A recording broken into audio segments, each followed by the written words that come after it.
we start talking about discrimination, we start talking about segregation, we start talking about Jim Crow, we start talking about apartheid, we start talking about police brutality. These are all symptoms of white supremacy. The more insecure white men become, the more they feel a need to exert their superiority, their power and their force. And so the one obvious victim of white rage has always been black men. White people actually love us. They really do. They want us here. They love us not in the sense that they respect us or want to treat us fairly, but they love us the way a master loves his dog. And there's a big difference between being a slave and being enslaved. Okay? Enslaved is mental. Okay? Slave is physical.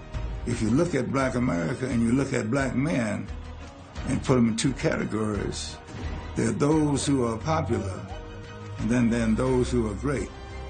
Racism is the raping of a continent, of a humanity of people, of materials and resources, and using them to enrich yourself and validating that for the rest of time. Any black man who stands for his people, any black man who is against the white supremacist structure and is willing to stand by any means against any threats is indeed going to be considered a terrorist. Because as long as African people were in charge of the planet, there was harmony. There was no wars between China, Japan, the American Indians, the Caribbean. As long as we were in control, there was harmony on the planet Earth. You know, I often say when I lecture that the African that got on that boat is not the African that got off that boat. When you conquer a civilization, you're actually conquering their God. Because what do? You change the name of God once you change their religion, once you change their culture. There's a bitterness and an anger towards black people for not allowing themselves to remain in slavery so white people can feel privileged. White supremacy is the only religion that isn't a religion. However, it is the most powerful religion on the planet.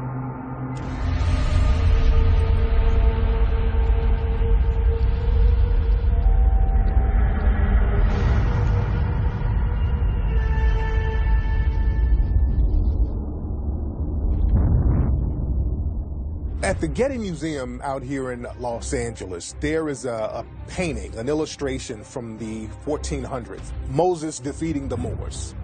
And in the illustration, you see African people who are the Moors in Europe ruling. They're in a castle and they're battling white Europeans. And the reason why they named the painting Moses defeating the Moors is because the Europeans at the time, when they were going through the Inquisition, when they were going through the Reconquista, when they were getting the Africans called the Moors out of Europe, they had a religious undertone. And what they would do, they would draw stories from the Bible and tie that into their current struggle. And that's one of the things that gave them so much momentum. There was a religious undertone to it. The Africans in Europe originally came out of the Moors, came out of North Africa, out of the area that's known as Morocco. Ruled that area called the Iberian Peninsula for centuries. And it's interesting because what most people don't realize is that the Moors had brought to Western Europe, before Europe even had developed the technologies to do a lot of the things that they had done. And when the Moors had been defeated in 1492, that expulsion of the Moors, they had moved into areas that were now considered Western Europe. But they brought with them a lot of the technology, the science, the astronomy, irrigation for being able to develop these lands. And that got erased out of history altogether. And I think that's part of the challenge now, is to put that knowledge back into the mainstream so that people understand who the Moors really were. There's evidence of about 150 Moorish castles that are still there in Spain.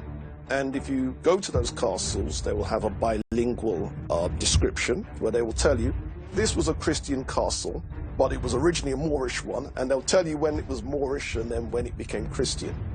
The churches in Spain were originally mosques. They will tell you the period where they were originally mosques and which period they became churches. The Moors then, when they came into Europe, they had already had elements of ancient African wisdom which allowed them to advance in ways that the Europeans had never imagined. And so in order to survive in this hostile environment, they had to go underground. The same thing happened with the Europeans, who also were close to the Moors and other Arabs who had pieces of this knowledge.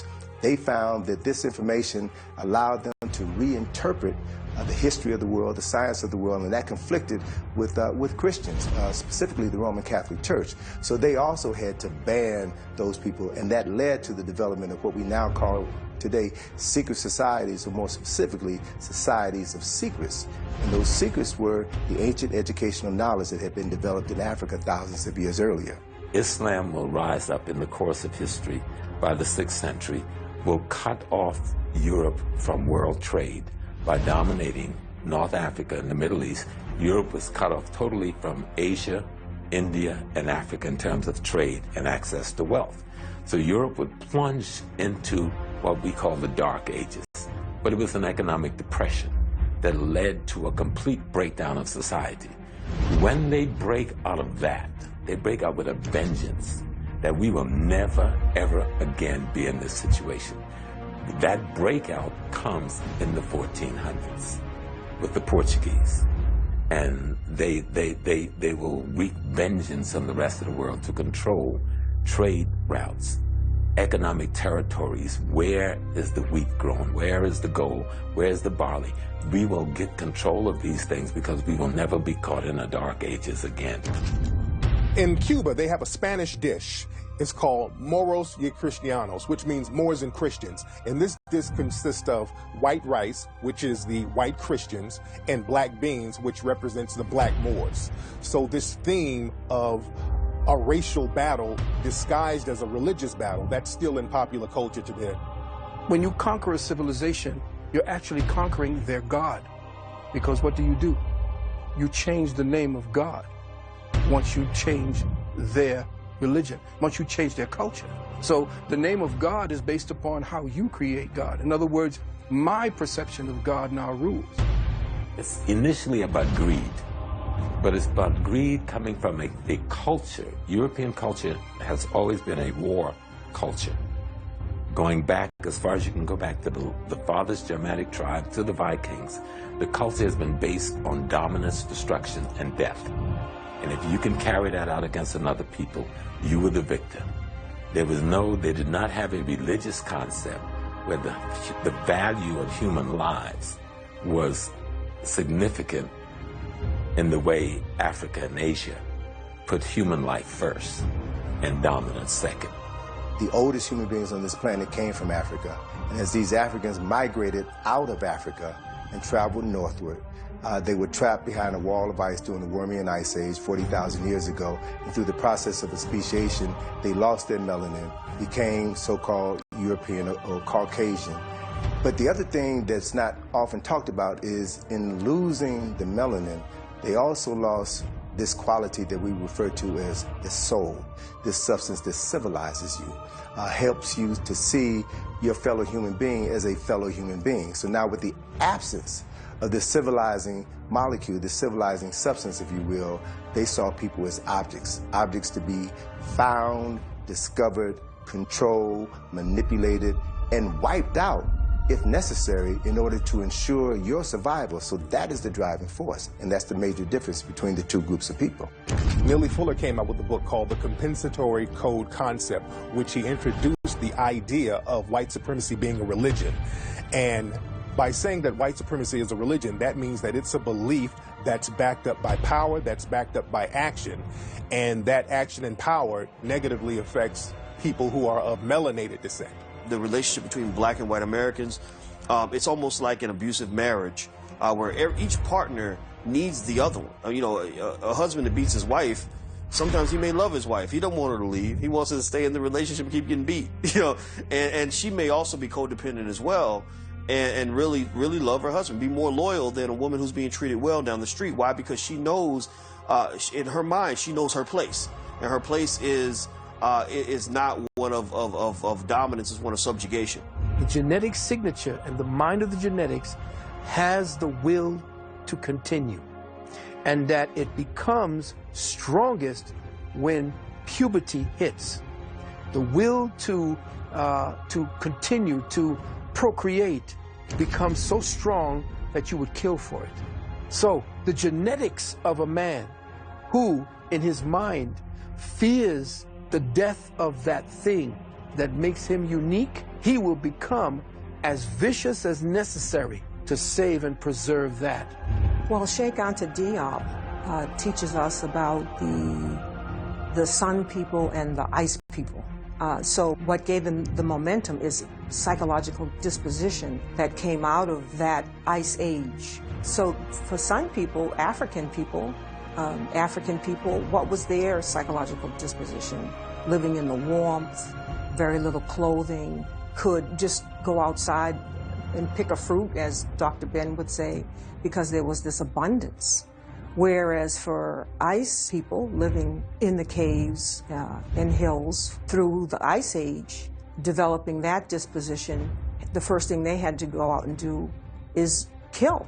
Imagine if a group of battle-hardened soldiers from Vietnam who've been in Nam for 10 years, walked into a church where everybody's loving and hugging and being peaceful.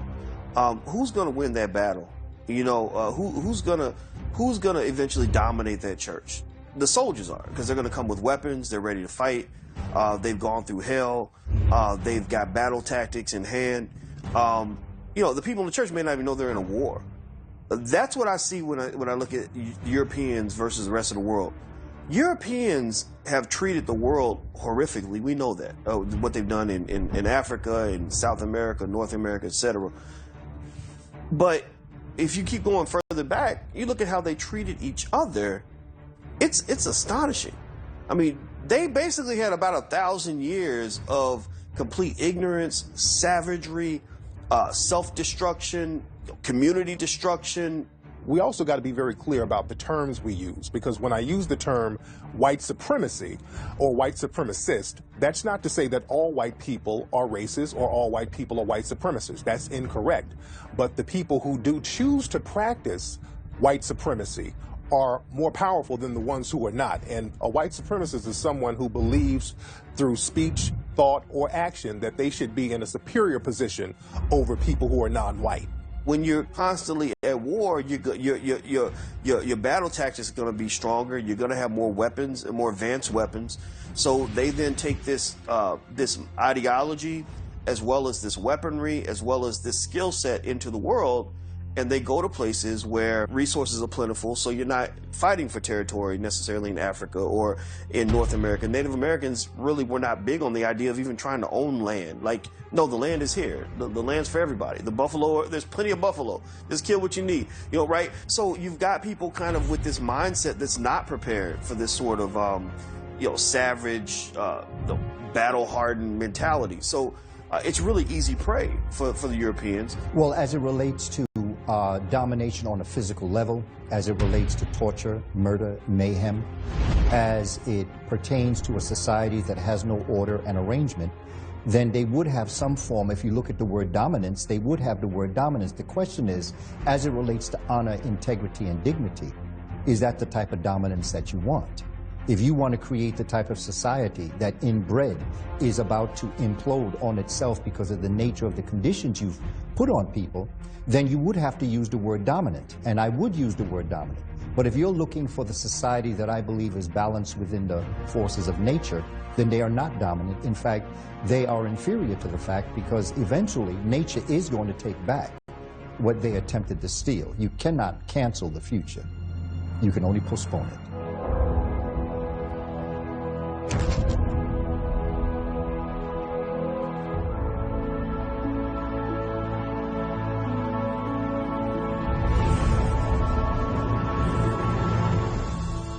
One thing that the white supremacists learn how to do is pretend to practice certain religions that other melanated people practiced all around the world, but their real religion is white supremacy when you peel the layers back. Because when you look at all of the religions, all of them are dominated by white supremacy now. So what's the real religion? The real religion is white supremacy.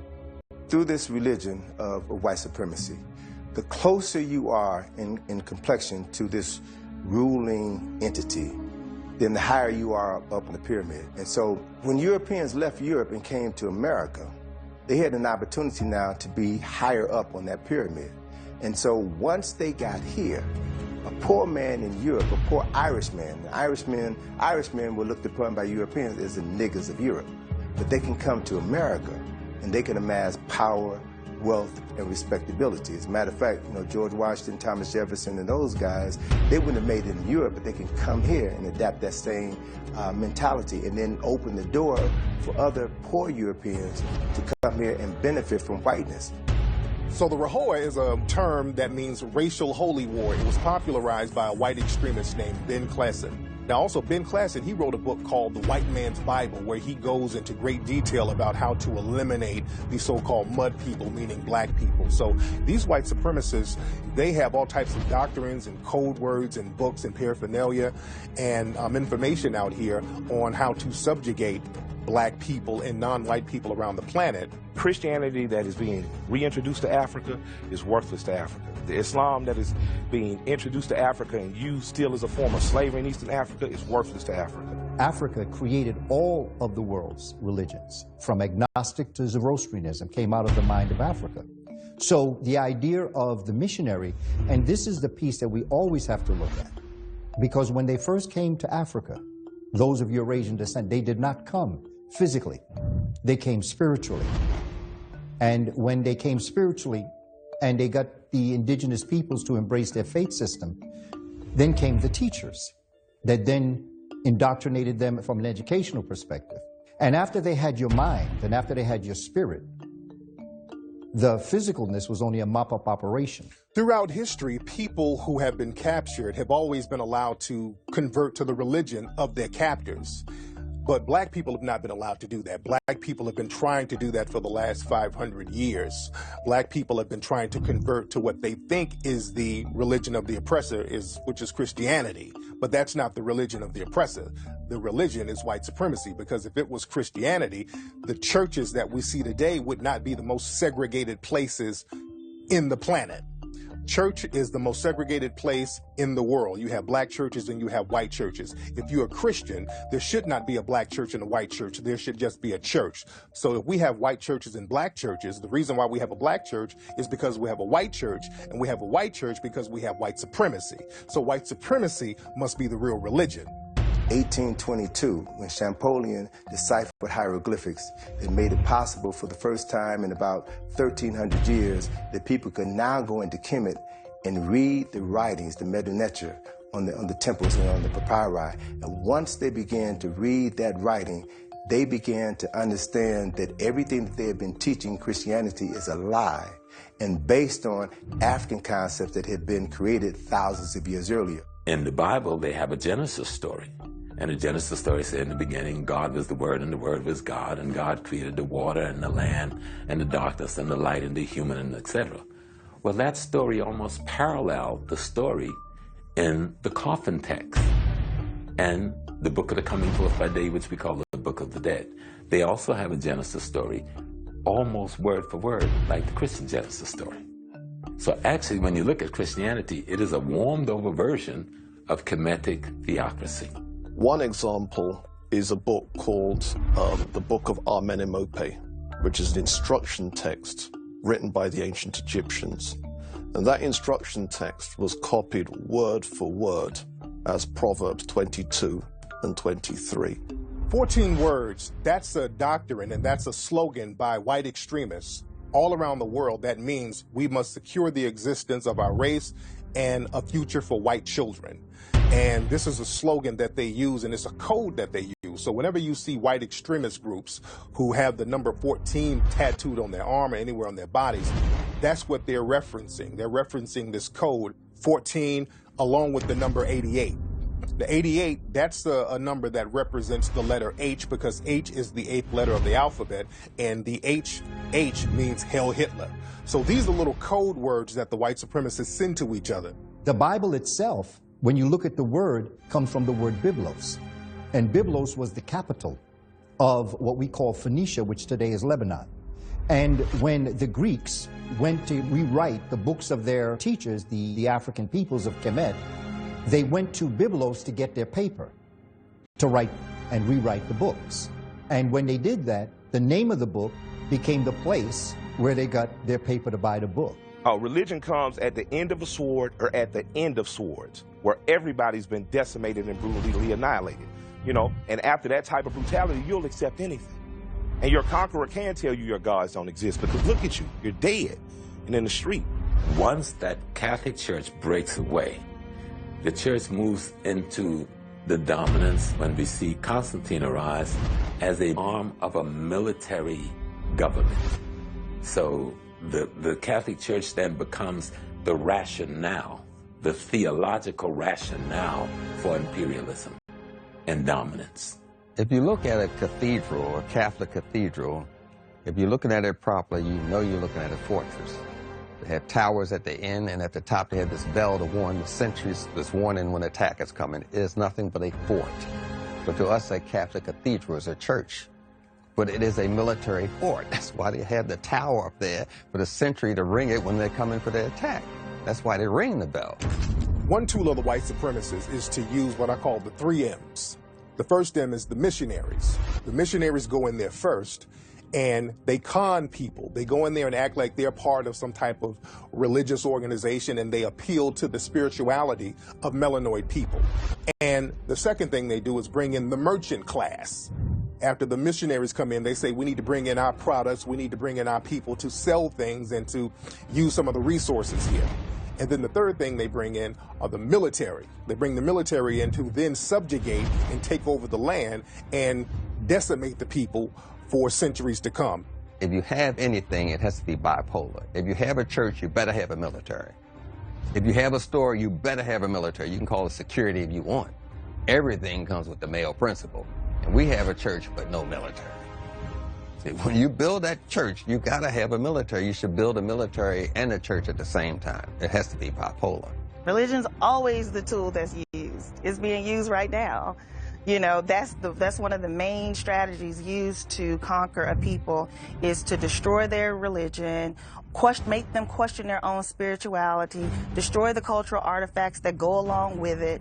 That's the way. There's a book called The Grand Chessboard by Brzezinski, who once was he was the foreign policy advisor to Jimmy Carter. And what he told him was, if you want to take over a people, you destroy their culture and you destroy their religion and you destroy the artifacts that they create. As the world expands, meaning our involvement in the rest of the world by Europe, sees that the world of color makes up 3/4 of the planet. So you need some troops. So the white-skinned non-whites, you're going to attach them to you. So you're going to make them honorary Caucasians. So now Jews are honorary Caucasians.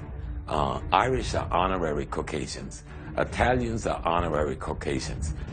Eastern Europeans are now honorary Caucasians. That means you're now honorary Germanics. White supremacy, again, is a religion, and other races of people are converted into that religion because people can't really define what a white person is genetically. See, it gets real tricky when you try to talk about what is whiteness from a genetic standpoint, because certain people who are white today were not white 50, 60 years ago. The Irish were not white during the 1800s. They became white. They were allowed to be white later on. Many Italians and Greek people, they were not considered white until later on. Jewish people, many of them were not considered white till later on. So what happens is the white supremacists, when they feel that numbers are dwindling, they allow other groups to convert into whiteness. And in order to convert, they make it their duty to take on the mindset where they want to mistreat and subjugate people who are non-white. Magazine has these cool pieces, and they did a piece where you rent a white person in China. You rent a white person. So there's a former New York City police officer, doesn't know diddly about doodle, gets up, gives a speech at a medical conference to Asian people who really are doctors.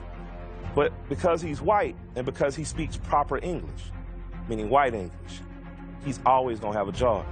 After the 1960s, after 1965 in particular, when black people were fighting for civil rights, the white supremacists wanted to create a backlash against that, so they allowed different immigrant groups to come over to the United States with the Immigration Act of 1965.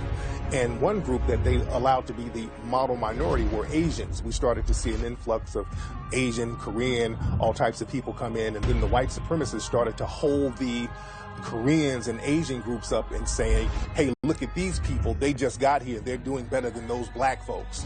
It was somewhat of a way to shame the black population by holding up the Asian population and looking at them and pretending that they were the model minority, when just years before, Asian people were mocked and subjugated just like other groups.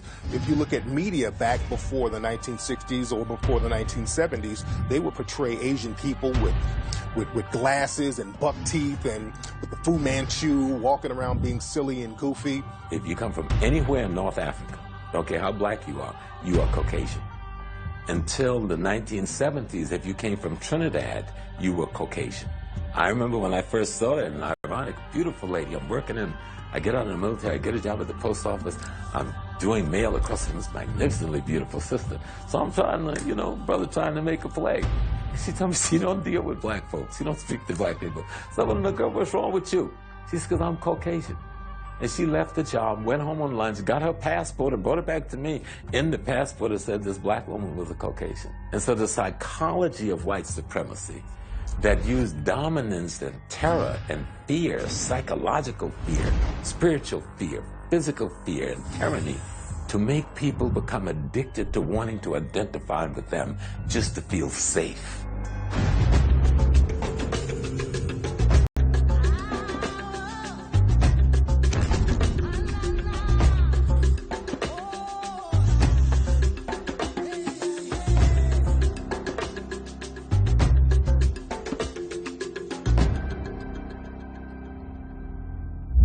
One way the white supremacists have been able to dominate and subjugate melanated people around the planet is by controlling the education, by controlling the knowledge, and controlling the knowledge of history. Because if you don't know yourself, you don't know how to empower yourself. If you don't know your history, you won't know your future. And the white supremacists have been very meticulous in erasing the history of African people and inserting themselves into that history. The Greeks were the last race of people that the Egyptians passed the arcane knowledge on to. That's where this Greek to me came from. They were the last ones that the Egyptians gave that to. It took 3 generations of Greeks under Egyptian rulership that they could finally find one that they could teach.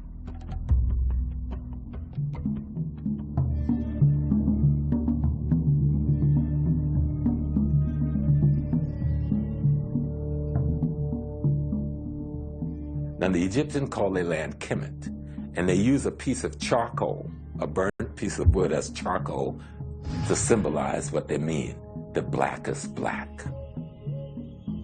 And all of their carvings of themselves, they paint their skins dark brown or black. They have white paint, red paint, yellow paint, but they paint themselves blacks. How anyone in the world, with so much information available for the public to see, can even be under any illusions that the Egyptian was even light-skinned. Just when you look at climate and weather, if you go to Egypt, you will notice that the weather is quite hot. And you will notice that it is almost impossible to be able to be outside dressed the way the carvings on the walls are as it relates to the people. Because you would get melanoma before we even knew melanoma existed. So they could not have been depigmented or less pigmented. They had to have been heavily pigmented. So what we have then is various eyewitness descriptions where people visited Egypt and they left an account of the Egyptians in their texts. So what you have is people like Herodotus, who describes them as black-skinned and woolly-haired. Galen, who describes them as having short, black, dry, and brittle hair.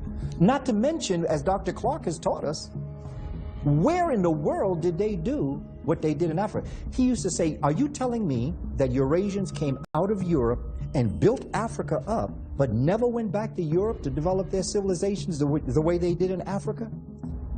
Or does it make sense that it was built up in Africa and it was sporadically brought across the globe to China and to Iraq and to Iran and into Europe, where you have the Stonehenge?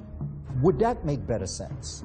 So the answer is, there is no question at this point. Many of the artifacts that are on display in many of the Egyptian collections around the world are fakes.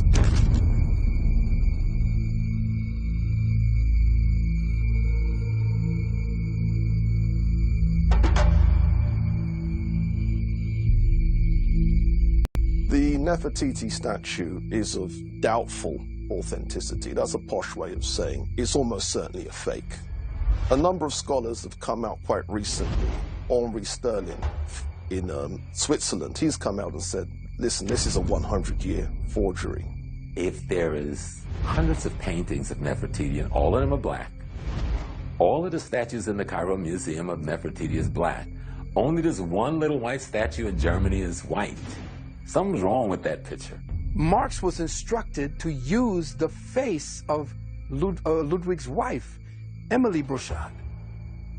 So the face that supposedly was the most beautiful face of ancient history is actually the features of Ludwig Brochard's wife, Emily Brochard. So now, that's not even the half of it. Beautiful statue, came out of the ground. No, it didn't come out of the ground. What happened was, Brochard, was forced to bring it forward after 11 years. But what did he do? He took the head that Marx made, went back to the Tel Alamar site, covered it up with dirt, and came out and had a photo op as if that's how he found it. One common lie and misconception that many white supremacists like to promote is that the African people didn't invent the wheel, that African people were just primitive, living in West Africa, waiting on the white supremacists to come save them. But in Africa, especially in the area that we now know as southern Libya, right in the Saharan desert, there were rock paintings of black Africans on chariots, and you can see the wheel, and these paintings go back 7,000 years. In 951 AD, there was a scholar called Ibn Hawqal, and he wrote a book. And in his book, he describes two things. The first is visiting a fringe city of ancient Ghana called Aldegast. And he witnessed a merchant writing another merchant a check for 42,000 golden dinars. Now that should blow people's heads clean off. West Africa had checks 951 AD. The second thing he describes is that the emperor of Ghana was the richest king on the face of the earth. There is a city known as Eredo, E-R-E-D-O, that's located in Nigeria, that the brilliant scholar Robin Walker is coming out with information dealing with the idea that this, in Nigeria, is a city that is 400 square miles in elliptical shape, and the ramparts or the gates are 70 feet high. Or what might be considered to be maybe a 7-story building. That's how big it is. And that was done somewhere in the 800s to 1000 AD. At the same time, 400 years later, in the 1400s and the 1500s, where folk are saying these people are primitive, this city exists in Nigeria. Once Britain burned the palace and they colonized the region and then renamed it Nigeria, it wasn't called that before, they did not permit the Oba, that's the emperor of Benin, to rebuild the palace. So consequently, what's there now is the tiny fraction that escaped being burned down. We look at cities that were larger than cities in Europe at that time. We look at cities that had the equivalent of ancient skyscrapers, buildings that were 4 or 5 stories tall. We look at cities with streets. We look at cities with sewer systems.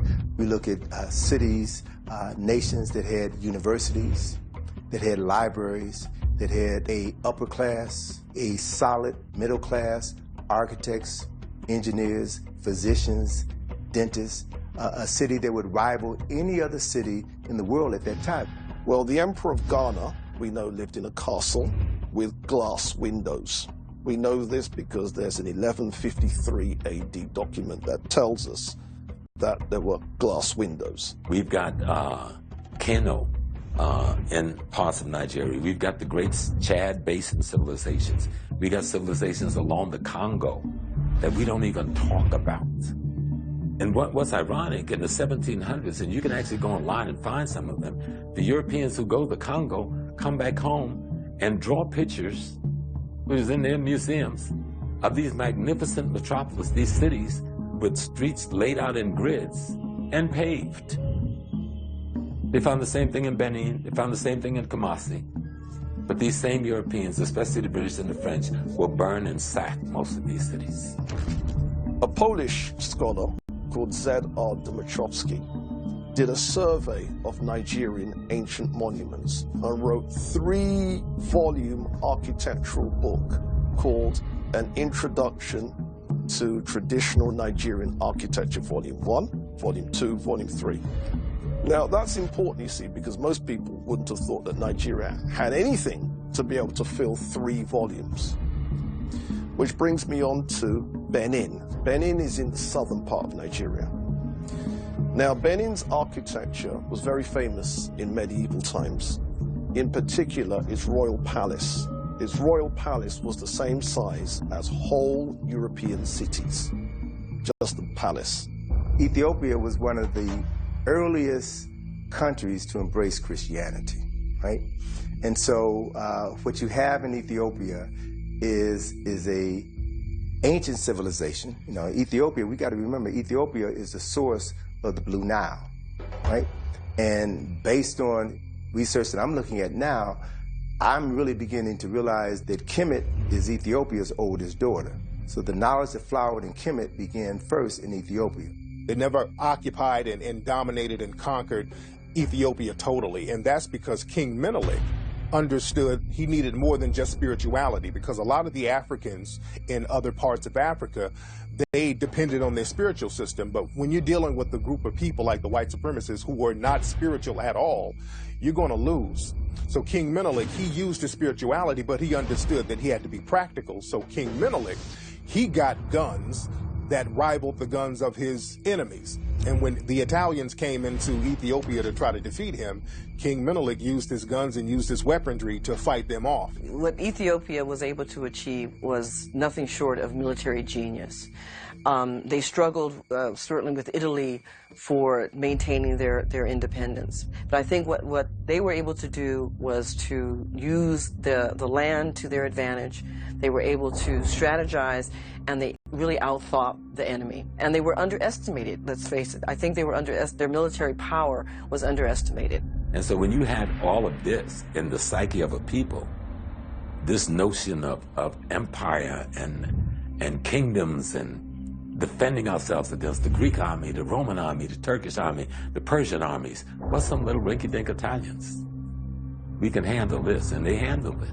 And when King Menelik in Ethiopia defeated the Italians, what's interesting, the Western media started to portray King Menelik as a white man. So this man was clearly a black African brother. There was pictures of him in the whole nine, but the Western media started to show cartoons and images of him as being white because they didn't want to let the world see that the Europeans had been defeated by this African man.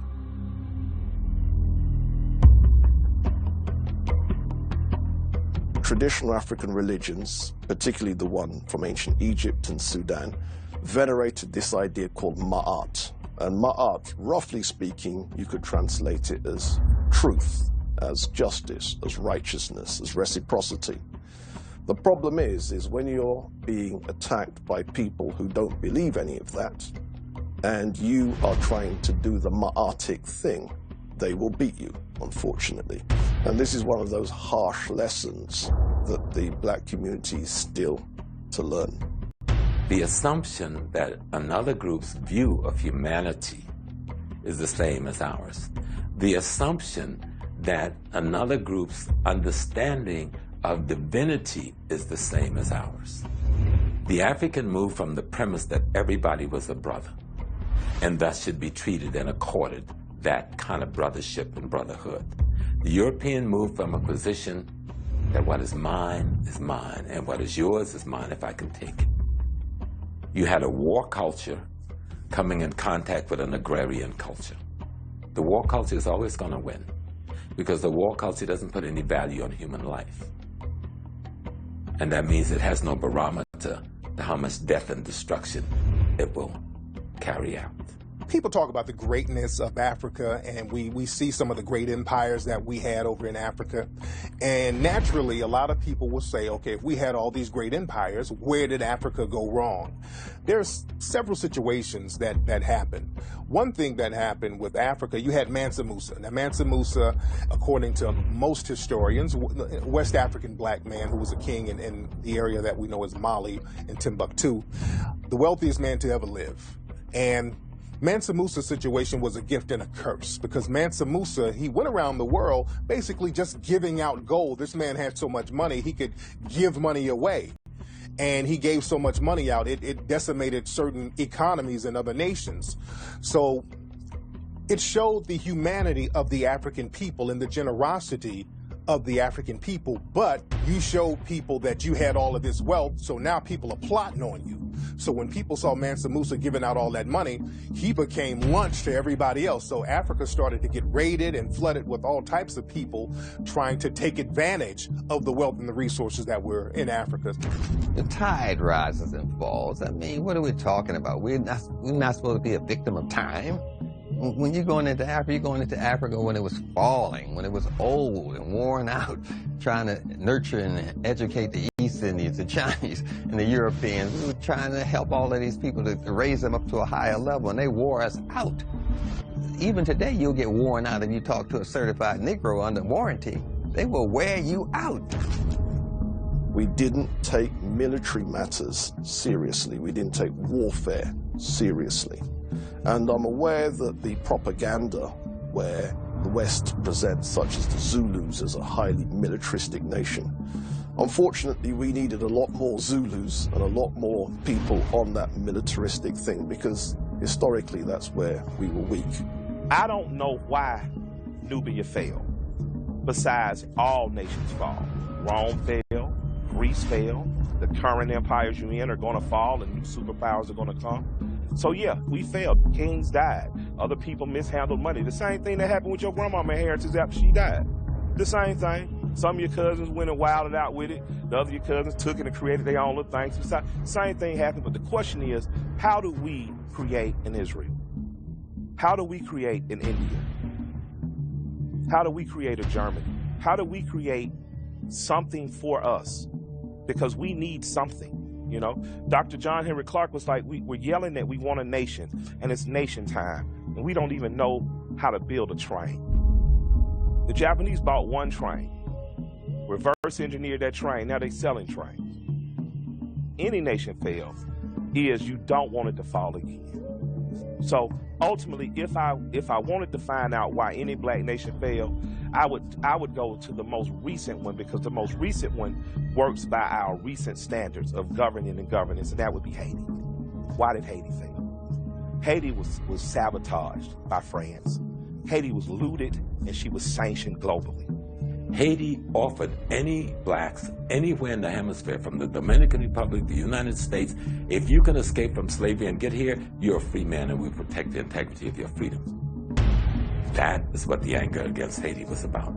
Haiti was the first free republic that offered freedom to any enslaved people, black or white, from anywhere. If you make it to these lands, our army will protect your integrity. For 444 years of the European enslavement of African people, you had the best and the brightest of African people steadily taken out. And then after that genocide, after that Holocaust, Europeans decided that they were going to go in now after the Berlin Conference and control the land for another 88 years. So Africa has only been free for less than 50 years, but is still suffering from the ravages of 444 years of slavery, 88 years of colonization. You don't recover from that automatically unless there are plans in place to aid your recovery. After Europe was destroyed during World War I and World War II, you had the Marshall Plan and other plans that were implemented by the United States in order to rebuild Europe. Look at photographs of London, photographs of Paris after the war, after the bombing. And then see what American aid did 20 years later to rebuild those cities. So we think that Europe has always looked like that. No, Europe has had more wars than Africa has had. But they now but they've had access to resources to rebuild. Africa hasn't had the ability to rebuild. There was no revolution there. There was no independence granted. All they were done was to make a few Negroes wealthy, and then y'all managed the apartheid poverty for us. But we'll keep all of our banks, we'll keep all of our mines, we'll keep all of our industry. We're not sharing nothing with you. We'll keep the best 80% of the farmland, and you can't even come into our little towns. There are towns in South Africa we don't know the names of. That's the most prosperous, most beautiful places in the world. White folks are retiring from Europe every day, especially the aristocrats going there to live. And they make us think South Africa is Johannesburg. Colonial powers of Europe left African nations. They took everything, even the light bulbs. They ripped up the train tracks. They said, if we're leaving, we're going to make sure that you won't be able to sustain yourself. And they destroyed everything. It's no different than what happened in America after emancipation. When they left, they destroyed all. Guinea is one of the classic cases. They even took the toilet paper. They took everything out of Guinea. And then, from the international marketplace, fought to keep Guinea from ever developing international trade with Europe. Guinea has the largest supply of iron ore in the world. Who do you think control and own it? Some Israeli mega capitalists.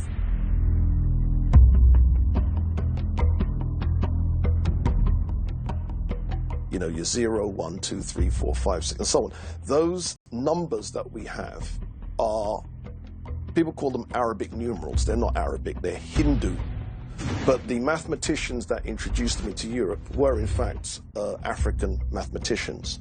The fraction bar, where you've got, 2 fraction 7 and the fraction bar, that was something that was invented by an African mathematician.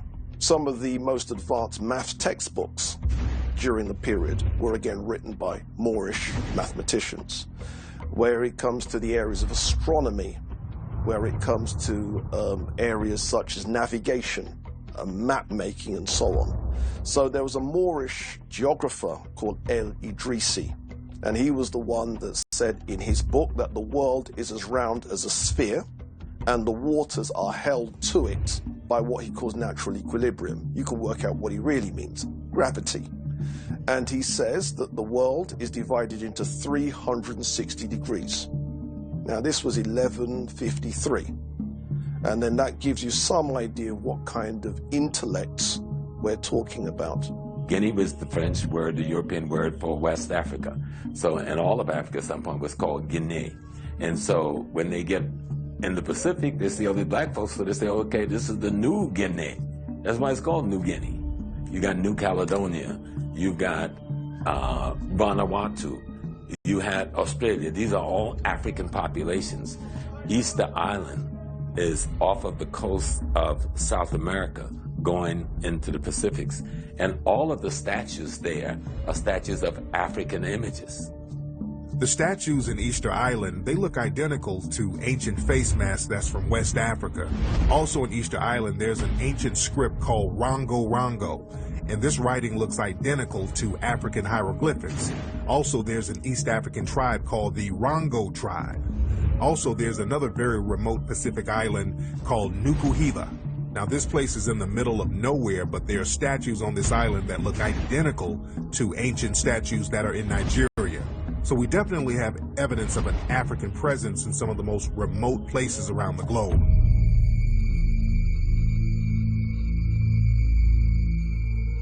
You know, the Mammy Monument came on the heels of the creation of the Lincoln Memorial. Lincoln Memorial was built in 1922, right? So it was a memorial in honor of the 16th president, the first president of the United States to be assassinated. Abraham Lincoln, the man who brought on the Civil War, the man who was responsible for ending slavery, and he was assassinated for that. So a decision was made to build this memorial to honor Abraham Lincoln. And as a result, the backlash from Southern politicians was to now find a way to undo all of the celebration regarding making Abraham Lincoln a hero. And that idea was to create a Mammy Monument to honor those blacks who submitted to slavery in order to present a counterpoint to Abraham Lincoln. what stopped that whole Mammy movement, because they weren't just talking about putting the statue up in Washington, they were trying to put the statues up all across the South in every major capital in the South. They wanted one of these types of statue, and with this rationale. But it was the black newspaper and the black community that rose up, and the NAACP that then got with the liberals in government to crush that movement, because they were serious about doing this.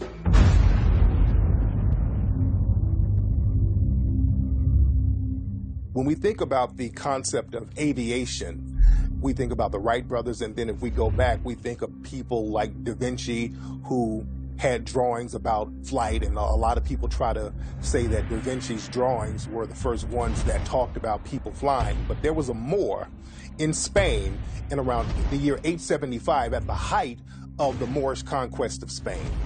And Ibn Firnas was one of the first people to test out flight and navigation. At the Iraqi airport, there's a statue of Ibn Firnas that's paying homage to his knowledge of aviation and flight. Mike Hollis, who I interviewed years ago with Air Atlanta, I mean, he was a young brother. I mean, he was barely in his 40s, late 30s, early 40s, and saw a need, got the investment dollars, and launched, Air Atlanta. But you had Piedmont Airlines, which was out of, North Carolina, Southern Virginia area, Tennessee area, and which a group of black investors were about to make a play on it. So this whole aviation sector isn't new to us. I mean, there's so much opportunity out there. Air Atlanta was an airline that was owned by a black man down in Atlanta. Very high-class airline. This airline, they had it for a couple of years in the 80s, and the airline had all first-class seats. They would serve on fine china. So this was a top-notch airline that a lot of folks don't know about that was owned by black men.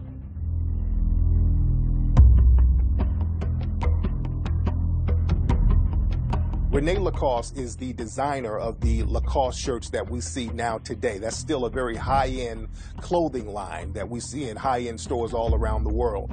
Now, a lot of people don't know that Rene Lacoste was a black man who lived in France, and he was a tennis player. They called him the alligator because he would just decimate his opponents. And his father was white, but his mother was black Jamaican sister. And they kept that quiet. They still kind of keep that quiet to this day. You don't hear too much about his mother. But Lacoste is a black man, and a lot of folks don't know when you wear the Lacoste clothes, you're wearing the clothes of a brother who designed that. One thing, the white supremacists, they try to make it seem like racism is just a Southern thing. They're very good at telling that lie. But when you look around the country, certain places were not just segregated, black people were just not allowed. For example, out in the West, Oregon, black people were not even allowed to live in Oregon until the 1920s. Black people couldn't come there at all. It wasn't no segregation, you just weren't supposed to be there. People in England did not start shampooing until the late 1700s. And the reason they started to shampoo is a brother named Sheikh Deen Muhammad, who's a melanoid brother out of India who went into Europe. He introduced shampoo to Europe. I go to Europe a lot, and I perform there. And one of the most interesting things to me is when I go there, the same way when you're here and you walk around in American airports, you see travel agencies telling you should go to Mexico, you should go to South America, you should go to the Caribbean. They advertise everywhere they conquered in the Western Hemisphere. When you go to Europe, they tell you should go to Africa. And they show you these islands, and I'm sitting there as a black man like, damn. Like, they never tell us to go to Africa, but they conquered it, and they conquered it so solely that it's a resort to them. Statement that Count Volney made in his book, Ruins of Empire, is very interesting, where, in paraphrasing it, he's saying, the very people we are now enslaving in the Caribbean and in Africa are the very creators of this society and this great civilization that we are emulating and attempting to bring back into Europe. Because when you look at the Eiffel Tower is an obelisk or a tekenu placed upon a mur or a pyramid, except it's only skeletal. When you look at the Arc de Triomphe in France, that is in every temple that you go to in Kemet. So that they were actually stealing ideas from people that they were attempting to enslave. North Sentinel Island, that's an island that's right in the Bay of Bengal. That's right between India and Asia, right off the coast of Thailand. And this island, the people have been there for over 60,000 years. Now, these are jet black people. These are deep deep melanated people. And these black people, they've been on this island for years, and they are the only people on the planet that have never been subjugated by the white supremacists. And the reason why they've never been subjugated by the white supremacists is because they got one code. The minute you step on North Sentinel Island, they will kill you on sight. They will slit your throat, no questions asked. Well, they're primitive, they're backwards people, they're Stone Age people, but one thing they can say is that they are not dominated by the white supremacists. So to me, that makes them some of the smartest black people on the planet.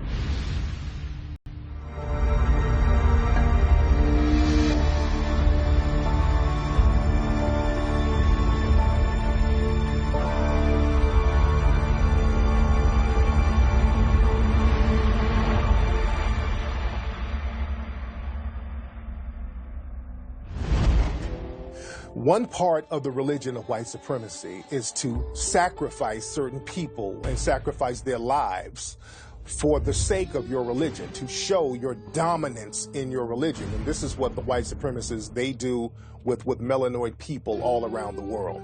We are this beast that they are afraid of, and they have to destroy in order to protect themselves, protect their women, by extension, protect their country. So the more white folk in America become a minority, the more afraid they're going to be, the more reactionary they're going to be, and the more they're going to see a need to circle the cultural wagons and take us out. This is their last stance. And to be perfectly honest with you, if you really understand the essence of white supremacy, they have to do that. In their minds, they have to do that, because to submit is to die. So they are like a caged animal or animal that's been trapped in a corner.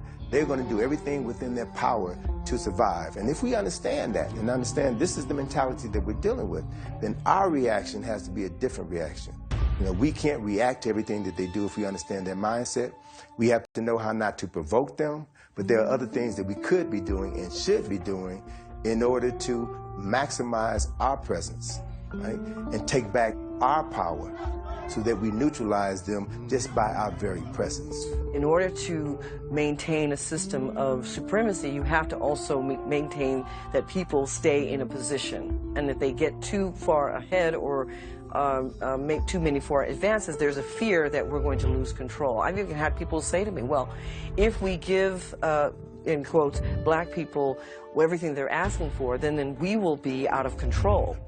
During the Jim Crow era, and this just goes to show how sick the white supremacists are, because black people, we don't understand that they will harm our children just like they'll harm us. And they would have something called the Battle Royale, where they would go get black children who were in an economically deprived situation that was created by the white supremacists, because remember, they create economic deprivation. So they get these people who are economically deprived, and then they offer them scraps in order to entertain themselves. So they would get these black children and take them to these boxing matches that you had a lot of white supremacists watching and paying to see, and watch these kids beat each other up. Where they blindfold young black males, and it could be any amount of them from 3, 4 to 5 to 10, and they put in a ring or a circle, and they have to fight until the last man standing. So they just beat each other nearly to death, hoping to get whatever little rewards or favor that will come at the end of the day with who was left standing. And that was called the Battle Royal. Jack Johnson came out of that process of the Battle Royal. Our great black heavyweight, first black heavyweight champion of the world, came out of that process down in Galveston, Texas, where he grew up. And that was all through the South as an entertainment mode for white folks to watch black young kids beat themselves into a frenzy while blindfolded, with the hope that they won't get hurt at the end of the day, killed at the end of the day, or might get some pittance of a reward that they could take home and help their families. When we look at circus clowns, especially the hobo clown, the sad-faced clown with the ripped-up clothes, that came from the white supremacists making fun of black people. At around 1874, there were these two white men who were minstrel show artists, McIntyre and Heath. And in 1874, you remember this is directly after the Civil War. When the Civil War was over, a lot of black people were homeless and destitute, and they would have to ride boxcars and trains all around the country looking for work, and they would wear tattered clothes, and they were just poor, begging, and just trying to do whatever they needed to do to survive. And living in a culture of white supremacy, the white supremacists looked at that and said, okay, that's something that we could make fun of. So these two white minstrel show entertainers, they started to dress up in tattered clothes and paint their faces black, and they had these big white exaggerated lips with a sad look on it, because black people were sad at that time after the Civil War because they were destitute. And they made a mockery of this and went around the world and went around the country doing these minstrel shows. And eventually that image went into the circuses, where circus clowns started to do that. And even to this day, you still have these circus clowns with the dark faces and the big white exaggerated lips and the tattered clothes and the holes in the shoes.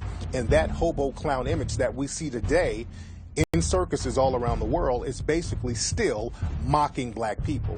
There's a pride that comes when you've trained the animal, the same way you train a big elephant and you take him to the circus, you make the elephant do little tricks, and because you control the elephant's mind since birth, you've intimidated the elephant to the point where he thinks that you're actually the superior one in this relationship, when really he could crush you with 1 foot. And that starts at a very early age. You start by shocking him every time he gets out of line. You reward him when he behaves properly. That's exactly what they do to young black men.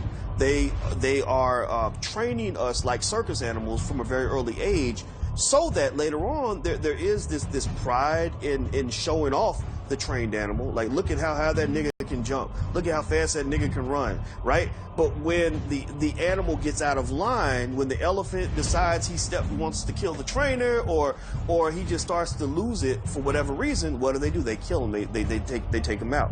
There's another game that the white supremacists used to play at carnivals called the African Dodger, where they would get a black person and have him stick his head in a hole, and they would throw baseballs at him and try to see who can hit him in the head. And this was entertainment to the white supremacists. Anything that will harm black people has always been entertainment to the white supremacists. This is why lynching was entertainment to the white supremacists. Even to this day, seeing black children get murdered in the streets by the white supremacists with impunity, that's entertainment. This is why these people who do it, they get paid, they get big donation money to harm black people. Black people who are getting into, jihadism and all kinds of foolishness, where you end up fighting other people's battles, fighting other people's issues, and not actually trying to stand together as black people, is really, really embarrassing. It's almost, for black people, when we analyze our existence, we're seeing ourselves in our pain, but we don't dare mention the fact that white people are causing this pain, and we don't dare mention the idea that we're going to retaliate against those who are causing the pain. We're just going to endure the pain because that's our place. Our place is to struggle and to just survive it. We get through it with prayer, and we get our blessing in the afterlife. And every time someone commits another atrocity against our people, we have individuals, again, sponsored by white supremacy, to remind us of the importance of being passive and nonviolent. There were a lot of black people who were talking about taking up arms and defending themselves. There was something called the Battle of Hayes Pond that a lot of people don't know about, where black people fought against the Klan and they took up arms against them. So black people were not just taking all these beatings laying down. There were a lot of black people who were fighting back physically against systematic white supremacy. Just outside of Selma, Alabama, there was a group of black folk who protected the civil rights movement. There was a group of black folk who protected King as they marched from Selma to Montgomery, and these were brothers who called themselves the Black Panthers. They had guns, and they made sure that nothing happened to some of their brothers. The Deacons had formed to protect civil rights marchers. See, it wasn't just like we got some guns back here. They were actually making sure that if you're going to shoot at these marchers, somebody's going to shoot back at you. And there were other groups like RAMS, the Revolutionary Action Movement, the International Commandos, the Yahudu Fighters. There were some groups out here that was armed, ready, locked, and loaded, and did fight back. There were radio stations blown up in this country in the South that nobody hears about in magazines. There were shootouts in certain parts, and nobody heard about in newspapers. But if you can't say nonviolence worked because the threat of what the Panthers would do, Black Liberation Army to do, the threat of what them brothers in bow ties might do, they were so organized, they had their own economy. And they were nonviolent in themselves, but the threat, that changed things. I'm tired of that chump talk, that sucker talk. And you can't tell me about Selma because I know Reverend O. James Orange is my mentor. God bless the dead. You know, I called his wife, told her Happy Mother's Day yesterday. So you can't tell me, because I didn't see it. I didn't read it. I heard the stories from him. I know Andrew Young. You know, I can call him, get him on the phone now. That's what I'm saying. So I don't, you can tell them suckers. I know Hosea Williams. Like, I grew up in this city when Hosea Williams hit. If you hit Hosea Williams, he was going to hit you back. Jack. Robert Smalls and Buford headed a group called the Black Shirt. The Klan manifested South Carolina originally as the Red Shirts. And so they were marching on Buford, South Carolina, to deal with the black folks who had been doing so well after the Civil War. So Robert Smalls and the black coats, they didn't go after the Red Shirts. They went to the white population in Buford and said, listen here, those are y'all's brothers. Y'all stop them or we stop y'all. Nobody talks about that in the history books. Man, that's the beautiful thing about the Second Amendment, man. It applies to everybody. See, man, you got to be proud to be American, man. Let me tell you something, man. You will find no prouder American than this black man right here, man, because all those rights are due to me. Now, I might get inconvenienced. You might pull me over, stop me a little longer. You might, but bruh, that gun cleaner than your mama before she met your daddy. So at the end of this encounter, officer, you're going to give me that gun back. I'm going to put that gun back on my front seat, and I'm going to balls off on you. We go back to Nat Turner. He wasn't an anomaly, you know. He was just one of the ones that got recorded. But we've always resisted. And we weren't separated. When Turner was brought up in charge, they asked him, who is your leader? It's got to be somebody behind you. He said, yes, I do have a leader. Who's your leader? He said, Jean-Jacques Dessalines. So the judge said, well, y'all go find that Negro. They went on and come and tell the judge, well, that was the Emperor of Haiti, but he's been dead for years, so they bring Turner back. That's why you saying this dead man is your leader. He said, my leader is Jean-Jacques Dessalines. He was talking about the spirit of revolution left by blacks who had resisted by arms before. They want you to pull your pants up and go into the gas chambers. They want you to act right and walk into your noose. You see, that's all they're asking you to do. And so just even looking at how those phrases are termed, first of all, those are connotative sentences or connotative statements, because you're saying act right. Well, what is right? Because the Europeans shouldn't be the standard for what is right or who sets forth what is right. Given all that they have done, I don't think anybody would say killing and slaughtering and murdering and pillaging and lynching, and those are right things. So when you look at a people and they're telling you, you need to act right, well, I'm not sure that I would know if you even know what's right.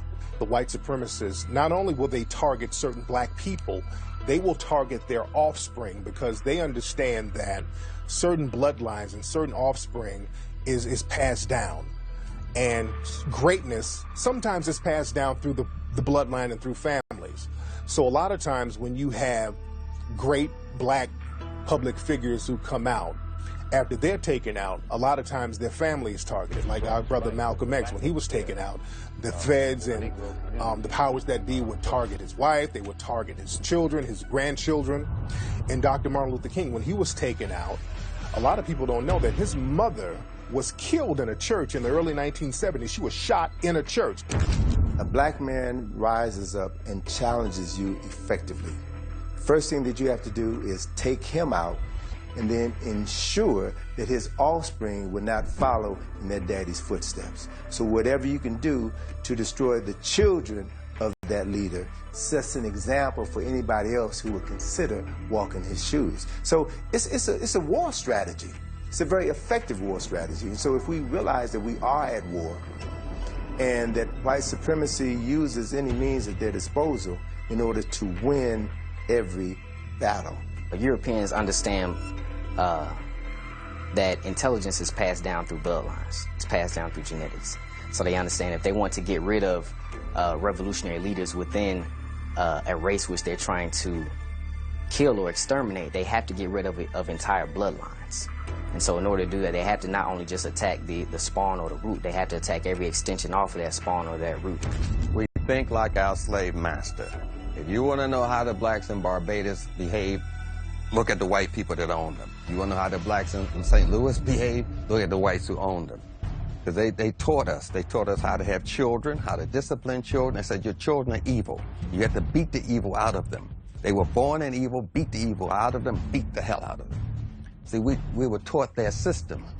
The only way for them to control us is for us to act like them. That's the only way they control us. Now, the month of April has always been a very significant month for the white supremacists. Now, understand that white supremacy is a 24-hour thing.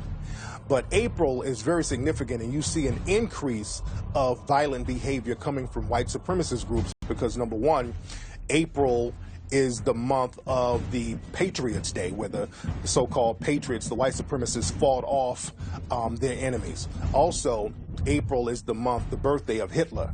So a lot of the white supremacists, they will time a lot of mass shootings or a lot of mass killings around April. When you look at the Columbine shootings, that shooting was done by 2 white supremacist teens who timed that specifically for April.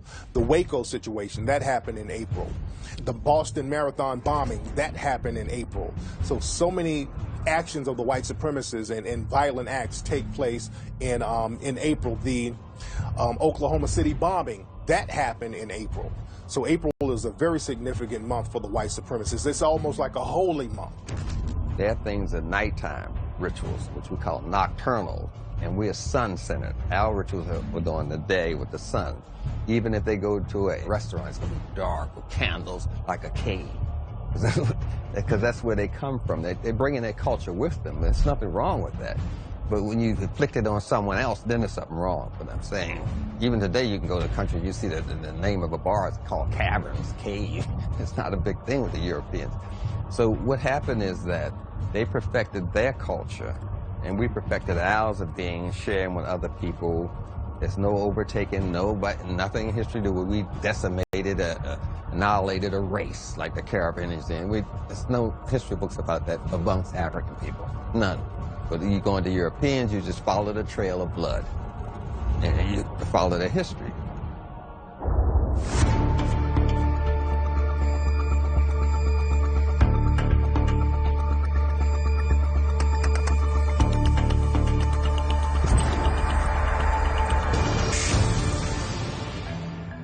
One way that the white supremacists have always been able to subjugate people is by using germ warfare. This started with the Native Americans when they would come around the natives and give them smallpox, and they saw that disease can kill off more people than the gun.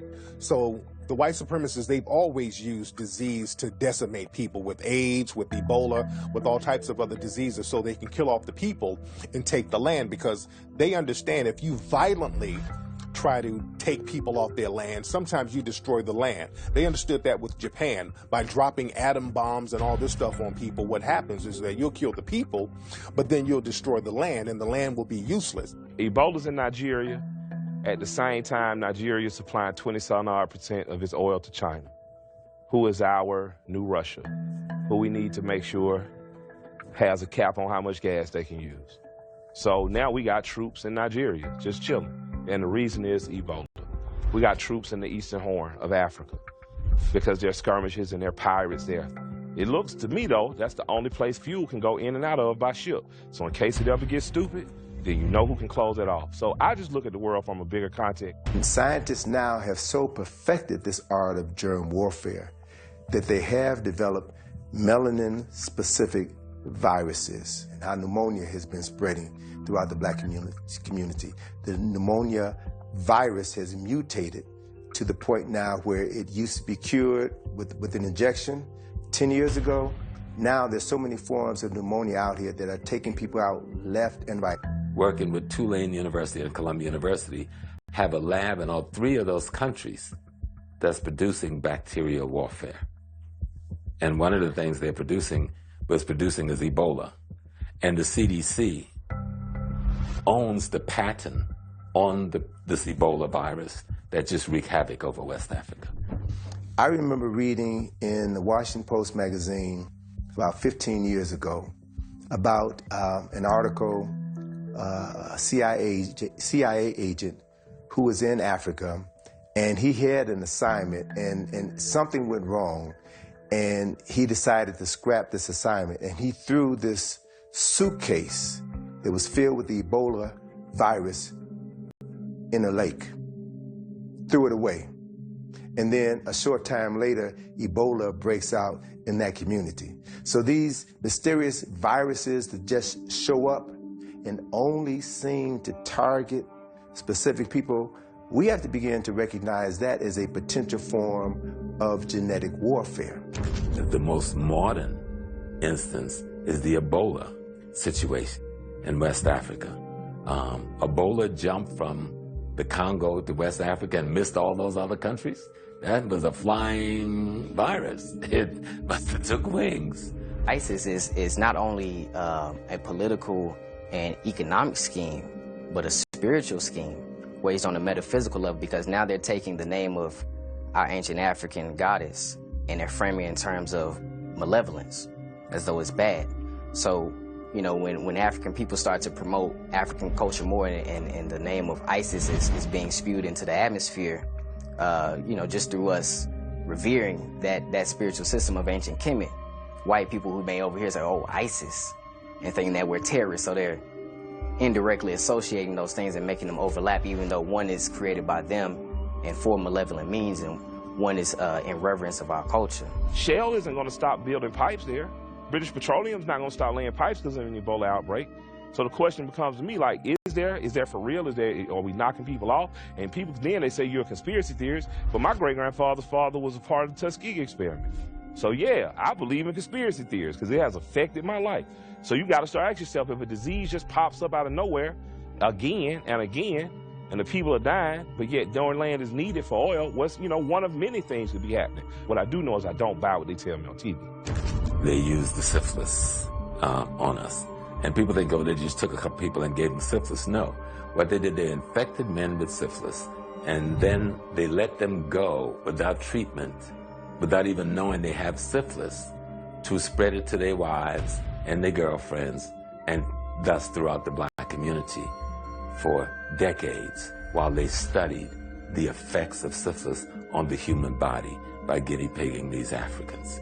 That was just one instance right here in the United States. The medicines that Africans have been using for hundreds of years are known to the Western world. You get in the bush and you'll find folk. I remember when I was in Ethiopia back in 1985 and met this Ethiopian herbologist who had a cure for cancer.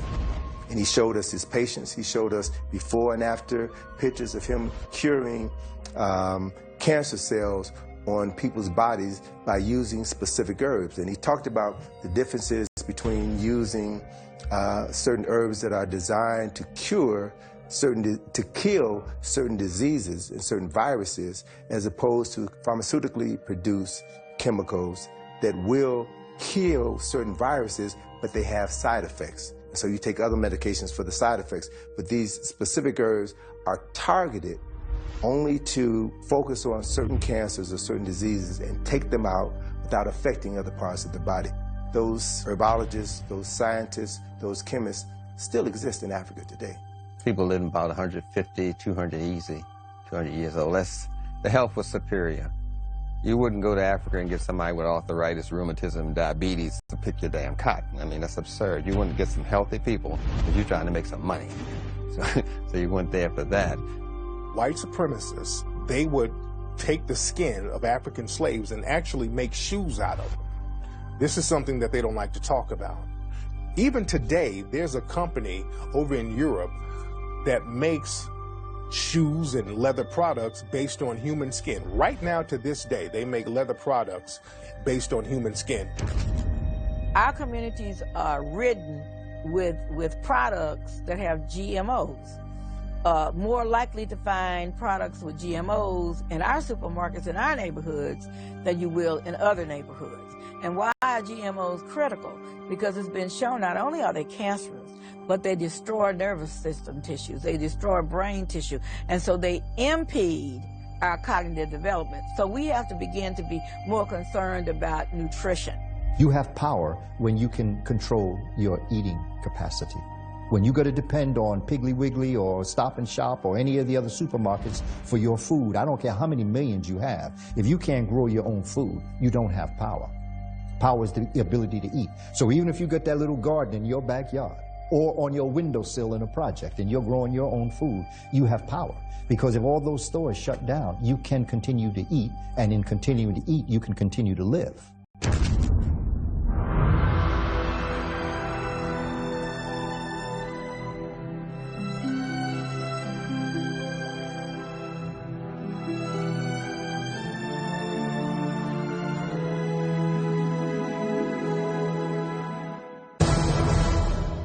White supremacists will say and do anything in order to get one up on melanated people. They will lie, steal, kill, cheat, whatever it takes. This is why many of the white supremacists will renege on all of the treaties that they've agreed to, because African people and melanated people don't really know exactly what they're dealing with. They don't understand that there is no honor system with the white supremacists. So we have to go back into their history like they go into our history. You understand? They have more books about Egyptian and our history than we do. So to understand black people, you have to go into African history. And to understand Europeans, you have to go into the cave history and cave civilization. White supremacy was not used. It's just a system they used to protect themselves. To protect yourself, you have to develop deceit and deception. They love us in the sense that, not in the sense that they respect us or want to treat us fairly, but they love us the way a master loves his dog. You know, like they don't, you know, the dog can be almost like a member of the family, but they'll never let the dog sit down at the dinner table. They'll never treat the dog as if he's as important as one of the members of that family, right? But if the dog tries to run away, they'll go chase the dog down. You know, you know, you kill the dog, they're gonna be sad about it. And I think that white people, historically, have always seen us as part of their infrastructure, you know, going back to slavery. I mean, you needed your slaves because you were making money from your slaves. You need your slaves to nurse your children. In order to maintain your power, you perpetuate the weakest of a culture and make them look like the strongest and have the sheep follow. And you'll always keep them down. You take the dominant culture and you say to them, all right, these individuals are getting an education, they're developing pride, they're coming out with dignity, they're looking out for their mothers, their sisters, their wives, their girlfriends. We have to do something about that. That's too good. We don't want them to understand the value of those kinds of things, those kind of actions. So we have to use our propaganda to point these guys as rebel rousers and these individuals as heroes. So if you look at who is put in front of the black community, it is usually those athletes who have nothing to say. They do not rock the boat. They do just the opposite of that. And then they get praised by the white media. It's like people do with the pig today. Say the pig is filthy. Look at them, they're rolling in their own bowel movements. Look at the filthy. Pigs are not filthy. They're in the hippopotamus family. If you put them in their own environment, they'd be in the bath all day. But since they can't get around water, they roll in their own manure. Ain't nothing filthy about no pig in their environment. You see, and that's why I'm putting it in the context of the environment that it was in. There's nothing wrong with black people. You got them in the wrong environment. In this environment, yeah, they lie to each other. Yeah, they sell cocaine. Yeah, you follow me? Yeah, they're stealing people. This is the environment. Over in Africa, when the white supremacists were colonizing many of the African nations, they had treaties with a lot of them. A lot of them wrote down treaties and made agreements and made deals, and they reneged on all of them. And the Native Americans, again, the white supremacists made deals and reneged on the deals because they honored the deals once they got in the mix and were able to claim to be part Native themselves. There are treaties now, especially the Treaty of 1866, that shows that black people who were freedmen at the time should get some of the same benefits and resources as the Native American tribes. But these treaties are not honored, and it's on paper. There's no reason for them to not honor the treaties. Even the Constitution is not really honored in favor of black people because we're supposed to get equal protection under the law, but we're not getting equal protection under the law. So a treaty or constitution or a document is only as valid as those who can enforce it. And nobody is enforcing these treaties and laws for melanated people. Fast forward into the 60s, you had the hippies. Who were the hippies? It was whites pretending to be Indians. Look at that culture again. Go back and you will see they were striking teepees all over the place, intermingling, even naming themselves after Native Americans. All of the maps you see is wrong. You have to look at Peter's projection. Peter's projection showed you that Africa is twice as long as what you see, and Europe is twice as small. So we got to go to Peter's projection to see the true size of Africa. Because we've been lied to with maps, lied to with history Obama said that he had an international meeting and they asked him about racism in America, and he said, yeah, there's racism, but it's getting better. There's no such thing as better racism. There's no such thing as progressive racism. That's like saying we got rape, but rape is getting better. You either have racism or you don't, and we have systematic white supremacy, and we need to replace that with a system of justice. White abolitionists, how you feel about John Brown? That's my bar. That's my bar. So if a Quaker wanted me free, okay, that was cool. I'd buy Quaker oats, but he wasn't willing to put that pistol in his hand and his rifle on his shoulder and knock her head off of me. Now, if you're willing to do that, I'm down with you. And that's what John Brown was willing to do. So what I'm going to tell you is study the white abolitionists. Study the ones who was willing to pick up arms and kill with it. Whenever you talk about racism, a lot of the white supremacists will try to pull the Jedi mind trick and start talking about slavery, antebellum slavery, talking about, well, slavery is years ago and there's no more slavery. White supremacy is slavery. Being subjugated is slavery. So we live in slavery now. The prison industrial complex is slavery, where they can criminalize you and make you work against your will. That's slavery. You know, my situation when I was walking on the flag, and then you fast forward about a month later and you had this Dylan Roof case coming about. Not only was he walking on the flag, but burning the flag, but then he went even farther and killed 9 people, you see. You saw right then and there the white psychology and their alignment with white people regardless of what they do. Any black man who is against the white supremacist structure and is willing to stand by any means against any threats is indeed going to be considered a terrorist towards white supremacy. So even with me doing what I'm doing in the community, I may not be out, inciting riots or waging physical war on Europeans, but the simple fact that black men want to come together and build their communities, that automatically makes you an even greater terrorist, because you're already by default a terrorist just based on your melanin and your genetic dominance. However, now you're a political and economic and physical terrorist towards this white supremacist structure.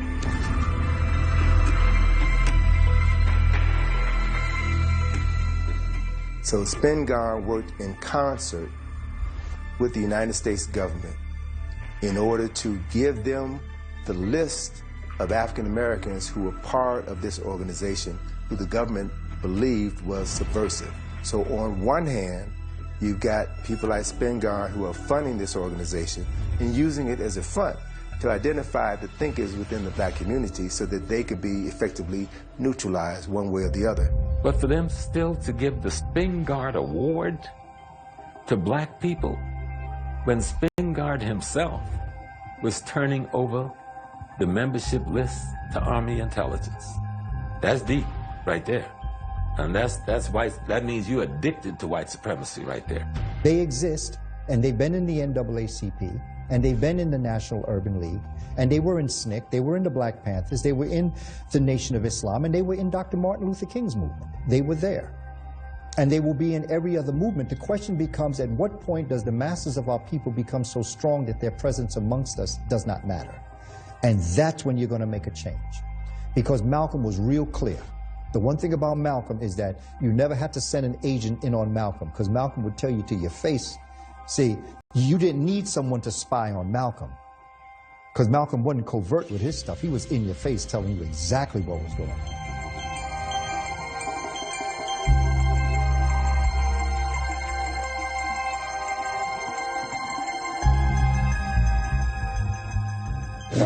This has nothing to do with selling your soul. I mean, if you look at it that way, okay. Yeah, but depends on how you look at it. Sure. You insult my intelligence when they, not only they insult me, period, but they think I would tell them anything. But it would be good, and I think in many ways it might be of some benefit to your organization. You know, if in fact we can eliminate people. There's no government agency that can ever expect any information out of me that's in any way detrimental to any religious group or a black group, for that matter, in this country.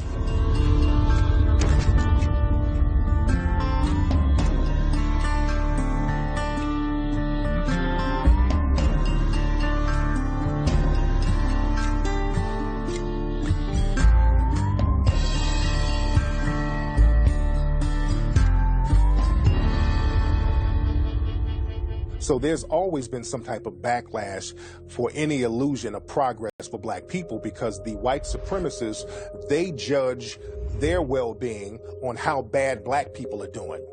As long as black people are doing worse, the white supremacists are fine. Anytime there's any progress with black people, the white supremacists go on alert, and they will go behind the scenes and do everything they can to subjugate and thwart the progress of black people. I just learned recently of a think tank in Washington, D.C. that came to the State Department a couple of years ago and gave a report to the State Department. This is a think tank that does projections 200 years into the future. And they were able to state, based on their data, how many wealthy people you would have, how many poor people you would have, where that wealth and where that poverty would be concentrated. And as a result of those projections, they then can set up institutions to ensure that those projections come true. 92% of the global population are people of color. So that means that the global resources are being controlled by 8% of the people.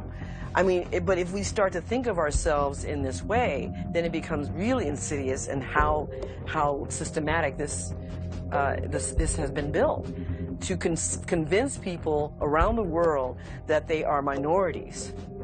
I mean, that takes a lot of power to do that. So if you can imagine the power it took to create that kind of mindset, and of course it's going to take equal amount of power to maintain it.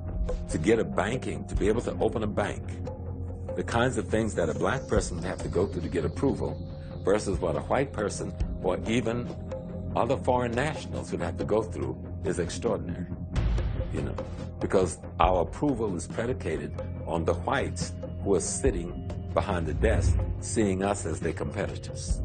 We somehow think that white people are supposed to congratulate us when we make progress, that they're supposed to be happy for us, that they're going to give us their blessing for taking resources that they feel belong to them. No, the other team will never congratulate you for scoring more points. White men created the ghetto. They determined where we would live. And once they determined where we would live, they then would determine where the resources would go. Schools would be built outside of that community. Grocery stores would be developed outside of that community. Resources would be diverted from one segment of town, one area of town, to another area of town in order to produce generations of poverty. You can enslave people right on their land. You don't have to put them behind bars or what Neely Fuller calls greater confinement. Stalin learned how to decimate the Ukrainian people by making their neighborhoods in their country a prison. What he did was control the resources that came in and out of the Ukraine. And what he did was create a forced starvation. In the 1920s and 30s, millions of Ukrainian people starved to death based on Stalin cutting off the resources and literally making their neighborhoods and their homes prisons because they couldn't get out, they couldn't bring food in, and they took their weapons. So basically people sat around and starved.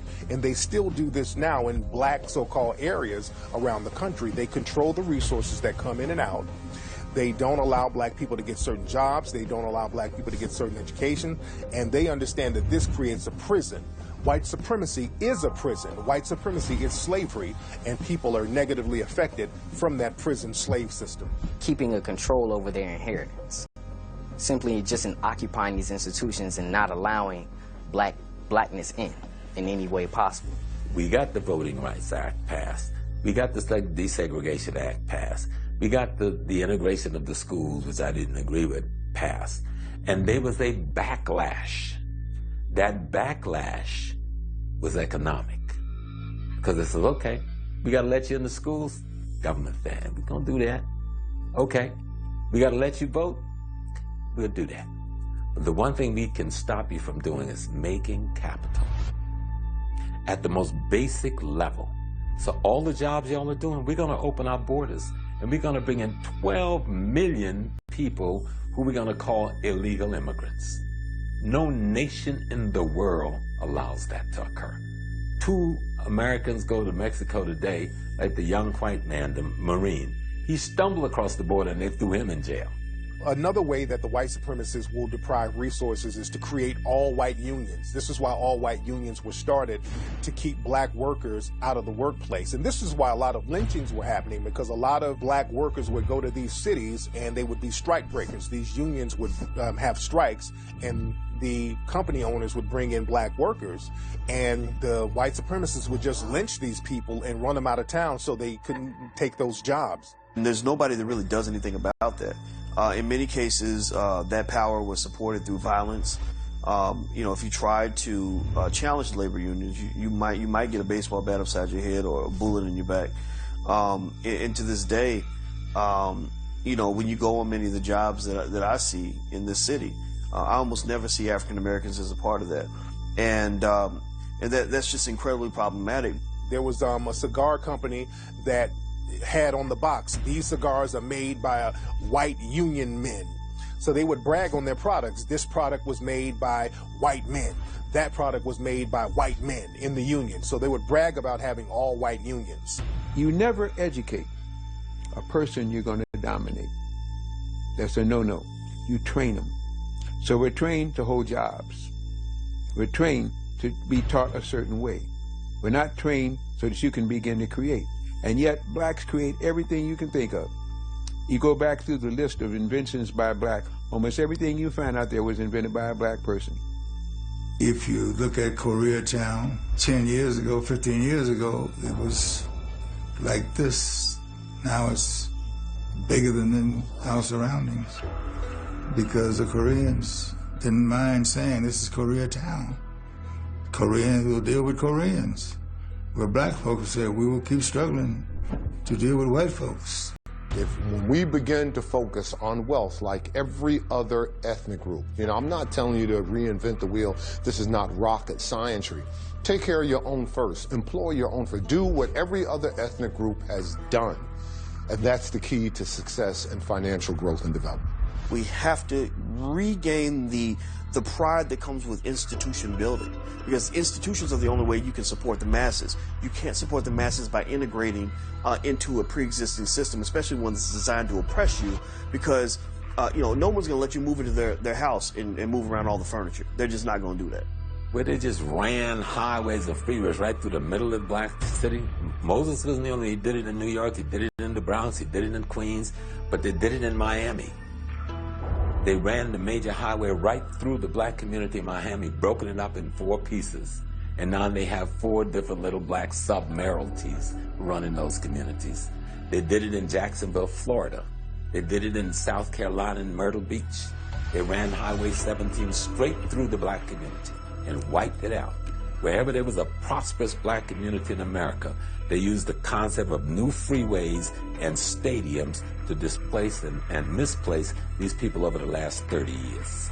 And then in the 1950s, when Dwight Eisenhower came up with this idea of developing a federal highway system, they decided to run all of these highways through the black community, dividing it in half, this highway, buying up all the property, not compensating the owners of those houses properly, and then running this highway system right through the black community. And in every instance, you had these cars, trucks, driving through this highway in the middle of the black community. So think about this, from the 50s and the 60s, they were driving vehicles filled with leaded gasoline. And so that lead now would create a cloud of lead poison. It would flow up out of that highway into the communities, into the house. So what we now begin to realize is that the high levels of lead poisoning within the black community was not due to lead paint. I don't know any child who eats lead paint. It was due to the lead fumes from the cars.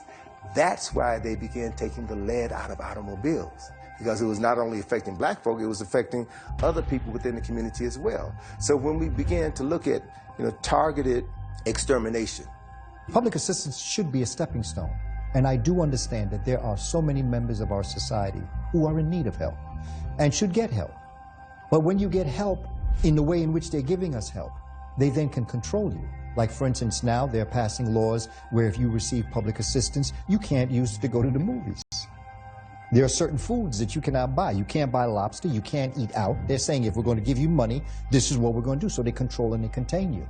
People don't like to give the streets their credit, but the people who've been successful, that's what they love to tell you about. So I'm from the South. Man, our white successful people here that love NASCAR, they love to tell you NASCAR was started because of bootlegging. Oh, they love to give you the story because it's racy and dangerous. And some of my Italian brothers and sisters, they love to tell you about their cousin or their uncle or their grand uncle that used to drive for Al Capone or maybe, you know, hung out with this. They love to tell you because they crossed that hump. And how did the hump get crossed? Well, the hump got crossed because 1 or 2 generations were willing to involve themselves in crime. So I actually salute the brothers that have involved themselves in the streets that made it out. The brothers that were able to buy shops, to buy real estate, to transition into legitimate business. I salute you, and I encourage more brothers that are in the streets to do that. There has been an organized effort against allowing African American to develop an economic base from which to fuel its community development. And we have never applied ourselves to a community after the desegregation took place and we started leaving the whole family concept in the South and coming north and giving up our businesses and giving up our families and chasing after what we call integration, which means to be with that man, to be a part of that man's culture. And that man didn't want us about his culture, and we wanted to spend our money. And so we would actually spend millions of dollars on a culture that didn't want us to be a part of it, which is foolish as hell, because if you look at the Jewish community, they understood how to work with each other and became a very powerful, powerful community. The largest African-American insurance company in these United States insured most black people in these United States at one point, at least in the Southeast. It was started by a man who had a whites-only barbershop. His name was Londo Herndon. He was a black man, but he only cut rich white businessmen hair in one of his barbershops. He picked up hella game. He got those black men. Those barbers lived a lot better than a lot of the barbers because of the price of the haircuts they were charging. And he was able to successfully build his empire off other people's dollar. Money is people. That's what money is. Money is people. A dollar is stored wealth, it's stored labor. It's money is people. And the first money was people. If I want to get something done, I say, well, you help me build my house. And I say, okay, you can have my son for 20 years. Now you're an indentured slave. You follow me? I pay for you this service with my children. The first money is people, and we haven't gotten past that. Every human organism, regardless of their ethnicity, has to have a period of time to rest. So the brain can recharge itself. Meditation and silence and quietness allows the brain to come at peace and permits other higher levels of consciousness, including creativity, to take place. By keeping you busy, constantly either working for somebody else, having your dollars circulate outside of your community, keeping you under stress with laws and systematic subjugation of people of color, gives you no time to have that period where you can be at peace, where you can rest, where you can regenerate and recharge your brain so that the neurons themselves can replicate and reproduce themselves in ways that are healthy to the organism. And you study the history of Booker Washington. There's a book out, a young lady's put out about Booker. You see that Garvey came here to implement Booker's program. Because Booker was already doing works in Africa, and one must question, why did he die so mysteriously just before Garvey got here, when they were about to hook up in Union? Rich people that left Europe to come to America did not go to Ellis Island. They went to Soundview in the Bronx. That's where their boats went. Rich people went to the Bronx. And the poor people went to Ellis Island. And this is another part of history that's never really discussed. Racism was not just regulated to the South, and also when you look at the North. In New York, there's a slave plantation called Sylvester Manor that was right off Long Island. It's still in existence right now. It's a tourist attraction right now in New York that a lot of people go to. Down in Birmingham, Alabama, they have a slave plantation that's still in existence called the Arlington Plantation, and is right in the middle of the what's called West End area, which is a black area.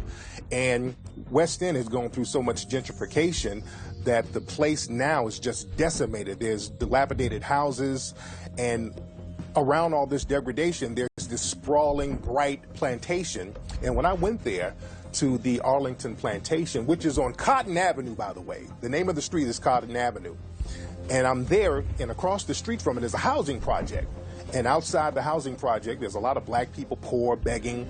And I'm looking at the plantation, and I'm trying to find out where the slave quarters were. And then I realized, because I couldn't see the slave quarters around the back of the building, but I realized standing across the street inside of the housing project, or in front of the housing project, this is the slave quarters. This must have been where the slave quarter was. So when you look at history, nothing has changed. Nothing has changed as far as racial history. Let every black person who works hard get everything they deserve, because then that would take something away from white people. So in a way, it ends up becoming a little bit like that movie, The Hunger Games, where you have masses of the oppressed, and you take a couple of people out of the oppressed group, and you let them be successful. You treat them even better than you treat yourself, and you hold these people up as beacons of hope, so that you can maintain them. And you're telling these people, look, if you behave, if you endure your oppression, if you allow us to treat you a certain way and don't complain about it, you might have the opportunity to win the Negro lottery and become one of these esteemed elite black people who are successful. And that just does not work. What happened here was an alternative labor force was allowed in this country to do the work that the African American population was doing as a punishment to the African American population, and to handle the residuals. They escalated the prison industrial complex. We understood economic development, the value of it. We understood banking and how to use our investment dollars and how to use the power of the influence athletes had. And the athletes and entertainers and MBAs came together in the Black Economic Union to create business opportunities for young, black entrepreneurs. When the Russian billionaire used Jay-Z to convince the city of Brooklyn to dumb down the negotiating strategy for jobs in the community. You had Cornel West, who was out there with a lot of people picketing and saying, you won't build an arena in this area unless you give jobs to people in this community. And so what they did was they went and they hired Jay-Z, put him on a billboard, made it, and people believed he was a team owner when really he only owned 1/1500th of the team. And that caused a lot of people to back away from supporting Cornel West, because they felt that they were helping their community by helping this symbolic token black person to achieve his dream of team ownership, which really wasn't even true ownership to begin with. We're the only group on the planet that allows, some other group, culture, whatever, to come in and take our dollars. And I'm not blaming them. That's common sense. They're serving our community. But you mean to tell me there's not an entrepreneur out there who got an idea for a gym shoe? And what do we know? Black males, we buy 1 out of every 5 pairs of shoes that Nike manufactures. Black females, we are 6% of the population. Black females buy 27% of all shoes and cologne manufactured here in the United States. You mean to tell me there's not a black woman out there that wants to manufacture shoes, that has an idea for a cologne? Well, we have got to find these individuals, and we got to bankroll them to make sure that becomes reality. Do what every other ethnic group has done. All you have to do is make sure that Europeans intermarry with each other and pass the wealth on. Intermarry with each other, pass the wealth on. Intermarry with each other, pass the wealth on. And then that's how it stays in white hands. And then once you've got the opposite going on in the black community, our inability to second generation it, then we're not in a position to, even when we make any money, we can't pass it on. And essentially, those are the two strategies that run parallel. Wealth and wealth being passed down. The white supremacists, they make sure that wealth is not passed down within black society because they want to have black children start off with nothing. When you start off with nothing, you start off struggling. They understand that your life is going to be difficult from that point on. And this is why they didn't allow black people to even have life insurance, because black people dying, their children could get money to start off with, like a little nest egg, and they could possibly prosper. But what the white supremacists would do, they would let black people get burial insurance. So if a black person died up until the 1960s, you would just get enough money to bury your loved ones. But they wouldn't allow black people, for the most part, to get life insurance. How do you control the black community? Take one from the record industry, the music industry, which is called the Columbia Study. Now, it wasn't Columbia University that did the study. It was Harvard University that did the study for Columbia Records. And Columbia Records wanted to know in the 60s, how do we control this music with all these black people? The music is making billions of dollars potentially, but how do we get control of it? Because black folks are demanding more and more. And what the Harvard study showed Columbia Records was, listen, let them control everything except distribution. You can give them the labels, they can control the catalog, but you stay in control of distribution, and thus you control the economics of the record industry.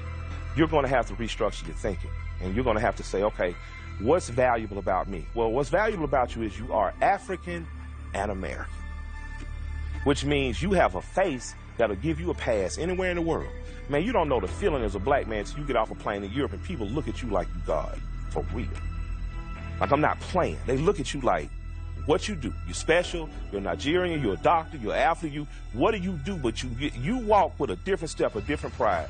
So my thing is, you have that. Once you get outside of this, you see how glorious you are. And you having access to money. And your dollar means a lot more across seas. And you can take that money and you can start doing something else besides whatever we're doing here now that's not working for us here. And that's just the truth. You know, you look at Steve Jobs, you look at Bill Gates, you look at the 6 black billionaires, you look at Kathy Hughes, you look at Bob Johnson and BET, you look at Dave Stewart, Worldwide Telecom. They all use the same pattern. Number one, what is it that you love to do? What do you have a passion for? What can you throw your whole heart and soul into? Question number two, you know, what would you do for free? If no one gave you financial reward for your efforts, if no one gave you financial remuneration for your efforts, what would you do because of the sheer love, you know, of doing it? Never do it for the money. If you do it for the money, you're going to fail. I mean, the greatest competitive advantage in the world is the passionate, committed mind. The passionate, committed mind cannot be defeated.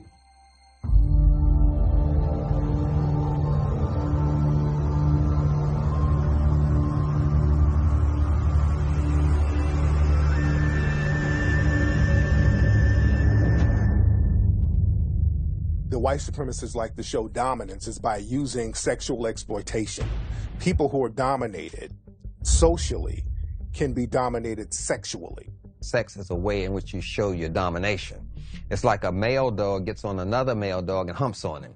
He's not after the sex, he's showing he dominates. I'm in control. If you have a system in place to guarantee your very survival, you will use any means at your disposal. So sex then becomes a tool.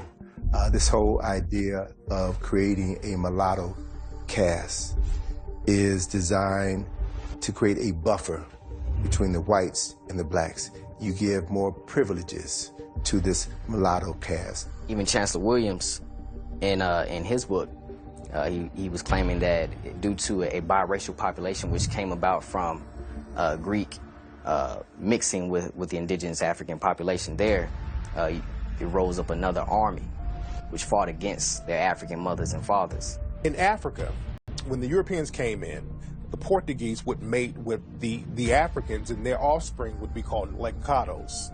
And the Lancados were the offspring of African and Europeans. And what happened was the Lancados, the mixed offspring of the Europeans and the Africans, they became slave traders themselves because, again, a lot of biracial children would take on the ideology of the father. So whenever you see people talk about, well, Africans sold other Africans, this is really who they're talking about. When the Inquisition came, many of the Jews left Portugal and went to West Africa. This is during the period of the 1500s. And they became the people who were running the slave trade. Some were Christians, some were Jews, many were Jews. And what they would do was marry African women, usually from a chieftaincy family or somebody where they can get in good. And they would use the offspring of these marriages to be the middlemen in the slave trade. That went on all over West Africa. It was the mulattoes who did Haiti as much, if not more harm than the French. Because there's this thing about white supremacy is a very infectious disease. And when you buy into the lie that white or light skin is superior to black or dark skin, then we'll find instances where a mixed race black would be more vicious than a white person, because they have to prove to the white person that I'm on your side, I'm okay. Mulattoes have always been used. The French were good at that, setting it up in Trinidad. They had the different staircases of mulattoes and octoroons, octagons. They had different classifications of mulattoes. And they give the mulattoes the power over the darker skinned ones. And then on top of the mulattoes were the white people. It's another way of buffering yourself from the attack. So when black people get angry, they got to go through to beat the mulattoes to get to the white people. So that was actually a buffer zone in the manipulation and controlling the people. You had a ship full of African men, women, and children who were at the mercy of the captain and all the sailors on that crew. And those men could have sex with anybody they wanted to. The women, the children, and the men. You had to see 3 months tied down with these white men. There ain't no women there for the most part. When they start bringing women, they weren't even bringing women. They were bringing girls between the ages of 6 and 15 and raping them all. But they also were raping the men. Same things are happening on the plantation to demasculinize the black man. Control the slave population is to rape a father in front of his sons, or to take the biggest, baddest black man on the plantation and do something horrible to him to completely humiliate and emasculate him so that people won't respect him anymore. And that still happens to this day. In the Caribbean, they had seasoning plantations, which were plantations used to break the slaves. And one plantation or one place that had a lot of seasoning plantations was Jamaica. And people have to wonder, what were they doing on these seasoning plantations that was worse than what was happening on the regular plantations? Well, one thing that they were doing on these plantations, especially in Jamaica, they were doing a process called buck breaking, where the white supremacist slave owner or the white supremacist overseer would literally rape black men in front of the whole black population in order to break his spirit, in order to break him down as a man, in order to show dominance against him, in order to show the rest of the black population that this is not your leader. I just made your leader submit to me sexually. And this happened a lot in Jamaica. This is why homosexuality is so looked down upon in Jamaican culture today. And it was a way primarily of cutting down those who would rebel. In other words, it was a matter of power and control and domination. And they would call it buck busting, but it was really butt busting. Slavery continued until 1865 for about 2 generations, right?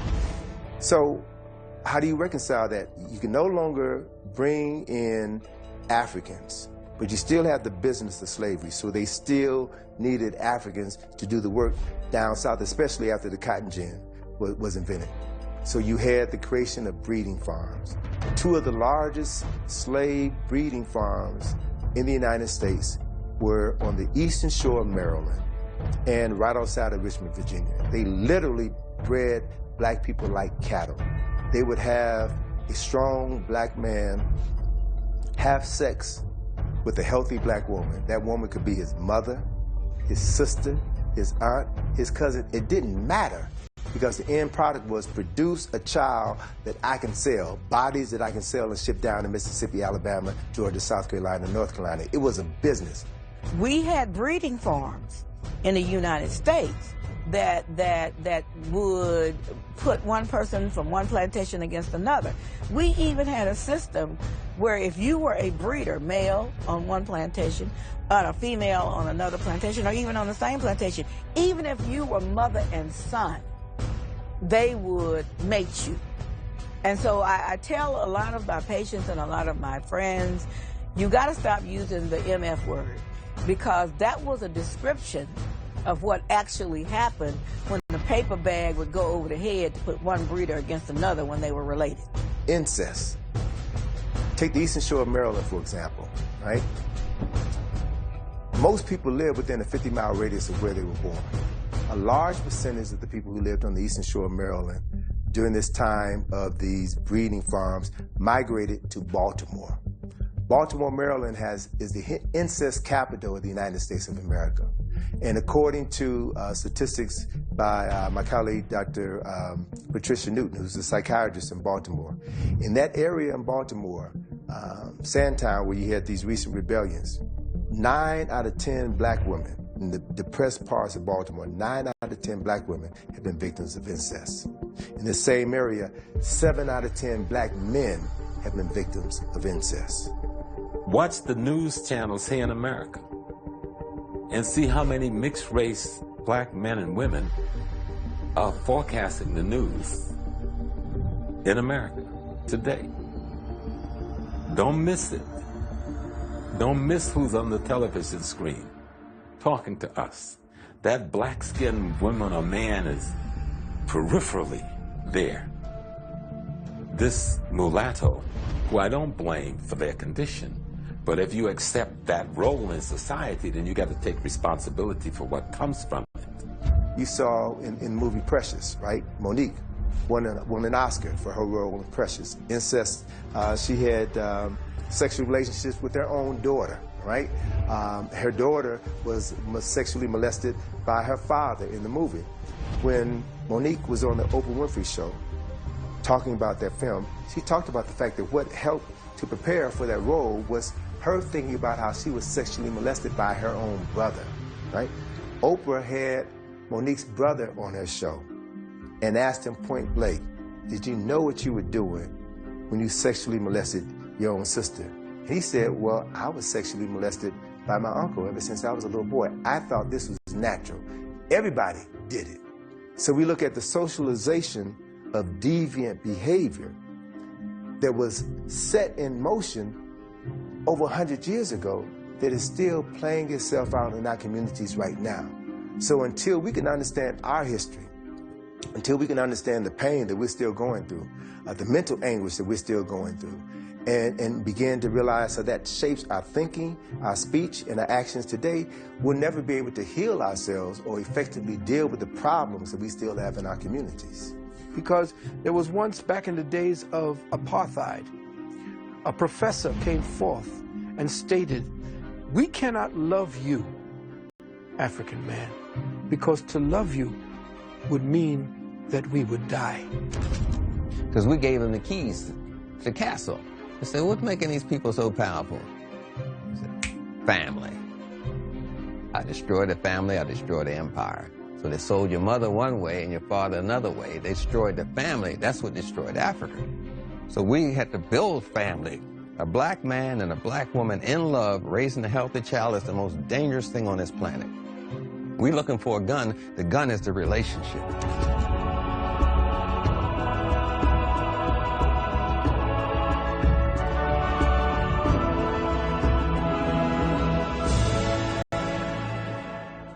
Some of the ways that black people can empower themselves, some of the solutions.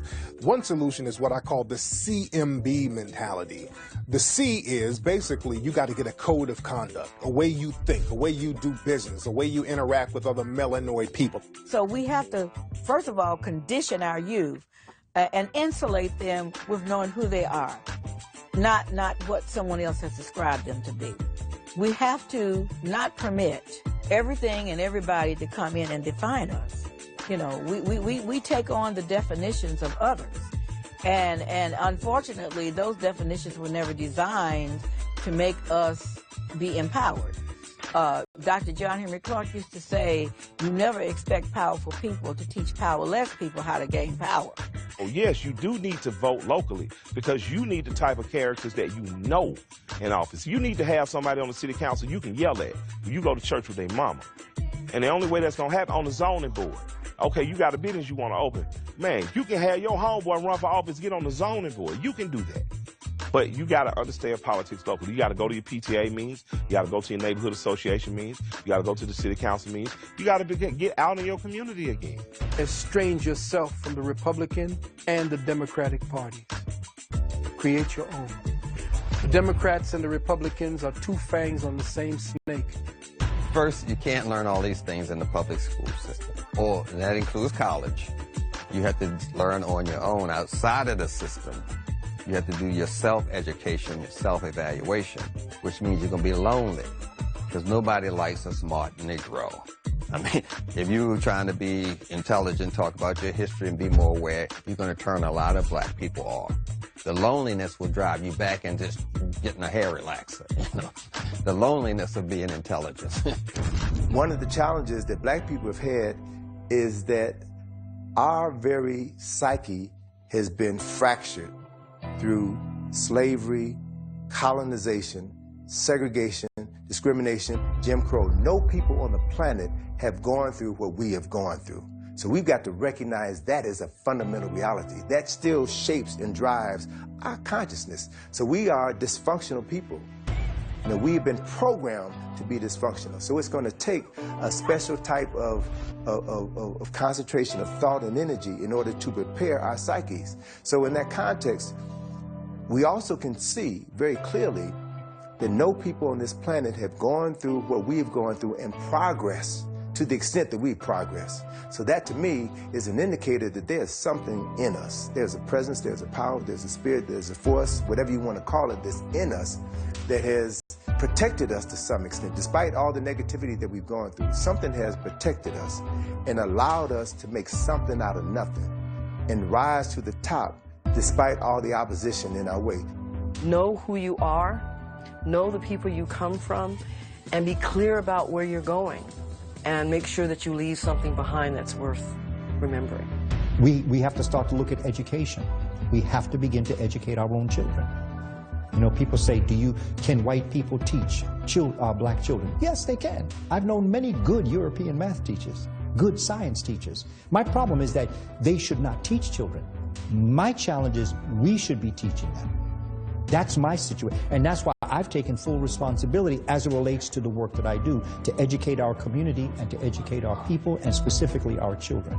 If we don't do it, if we don't love and support and empower ourselves, then nobody will. Stop waiting for white people to give you permission to love yourself. There's nothing wrong with black love, even though they somehow flip that into white hatred, which we know that it's not. So, you know, I think that establishing that awareness, putting it into action, liberating yourself economically and educationally, and then liberating others. Those are the steps we need to take, but we have to realize it's going to be a long-term process. Examine yourself and apply yourself. Whatever the available tools, use them and maximize them. And set a plan of success based upon the fact that you will never give up or give in. And then look for others like yourself to share that particular dream, that particular attitude. To gain control of the education of our children. By telling those people who are in our community, if you're going to come with your racist attitude, you come with your racist books, you come with your anti-black that says you're not going to teach my children their history, then I want you out of my community tomorrow. I'm going to close the schools down. It's better that the schools are closed down than to create more cripple for the prison industrial complex. But at the end of the day, you have to be responsible for your own education. Find out who you are. Find out what you were put here for. See the world. Mentor a child. Engage in the type of connections with people that give you aha moments so that you know what you've been put here to do. And then go and develop that skill. Buy whatever cheap houses or land you can. Refurbish those, rent them out, live there if you can. start directing African American children to trade schools and computer trades in particular, but trade. Steer our children away from college into the trades. The M means that we have to militarize our mindset. The white supremacists are taught this mindset or this mentality through the Rambo movies. When you look at the Rambo movies, it's about the Sylvester Stallone character being dropped off with limited weaponry. And he has to fight against advanced weapons from these advanced armies. And he learns how to use his mind and his military training in order to survive. So he weaponizes everything. So this is something that's taught to the white supremacists, but we think that we got to have tanks and rocket launchers and all that stuff. And you don't need all that. Your mind is the military. Your mind is the weapon. And you need to use your mind to protect yourself. Right after slavery, of course, we had, the jump start to Black Wall Street. Now, we were fresh out of slavery. We still had the skills to toil the ground and to grow what we need, and that very well helped. That was a basic skill towards nation building. However, I'll say one grave mistake that we made was that we did not erect a military structure alongside that civilization. Security, to defend ourselves. Remember I talked about the economy? Well, we had economy in Tulsa, but what happened to that? We need to be able to defend that. We need to have our young generations of young African-American men and women be able to defend the nation that they live in. And we need to have that strong concept, whether it is the Fruit of Islam's concept, whether it is the Moorish Science Temple concept, whether it is the Black Panther concept, whatever it is, we have to defend by any means necessary our people, our children, our nation. Study your history. Act like any other thing in nature acts. Something tries to kill you, kill it first. That's the law of nature. To sit down and be killed and be abused and mutilized, then to have the killer giving you a religion to rationalize this as normal is total insanity. The military is a way of thinking. That's why I mentioned misdirection and deception. You have to think military to be military. You have to be in that spirit. Don't look for anything. The computer is a weapon. Everything is run with computer, drones, supplies, everything. You have the weapon. You can go to this, get a $99 laptop or whatever. You have the weapon. Everything you need to defeat them, they bring to you. Learn to work with your hands. Learn to grow your own food, fetch your own water, things of that nature, even if it's electrical work or even barbering. Because hand skills translate to other things as well. Hand skills, I'll say that, but primarily each and every person should be able to go to the earth to pull from nature their needs. What you can do right now is to realize who you are, to know that you are descendants of geniuses, not just kings and queens. Yeah, less than 1/10 of 1% of our population was kings and queens. The mass majority of Africans were scientists, were doctors, were engineers, were architects, were laborers, were teachers, were engineers, were thinkers. That's the vast majority of our population. And that is in your DNA.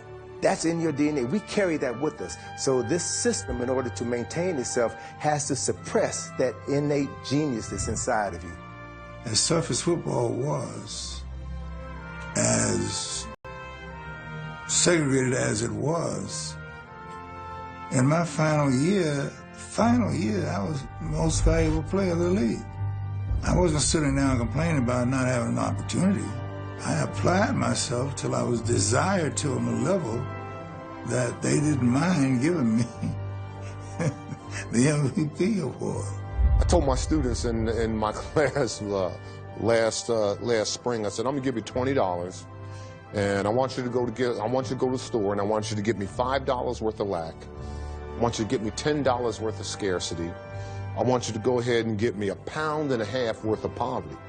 And my students say, well, Dr. Kimbrough, that doesn't exist. You can't buy that. And I said, it does exist. Well, where does it exist? It exists in your mind. The greatest gift your Creator has ever given you is the ability to change your mind. And nothing's going to change until you change your mind. And most people that think they're conscious and aware won't talk to the Negroes who's into pig feed and ham hocks and praise the Lord. But those are the people you need. Everyone has a value when you're trying to change your system. The alcoholic can be used. They can make a Molotov cocktail out of an empty wine bottle. You have to know how to use all of them. The crackheads, you can't trash anyone. Everyone is needed in this struggle, and that's what an organizer does. They don't do that sort of thing. But we're looking for conscious people, and no. All I need is a few good men. That's what the Marines say. You don't need all those people. You just need a few good men.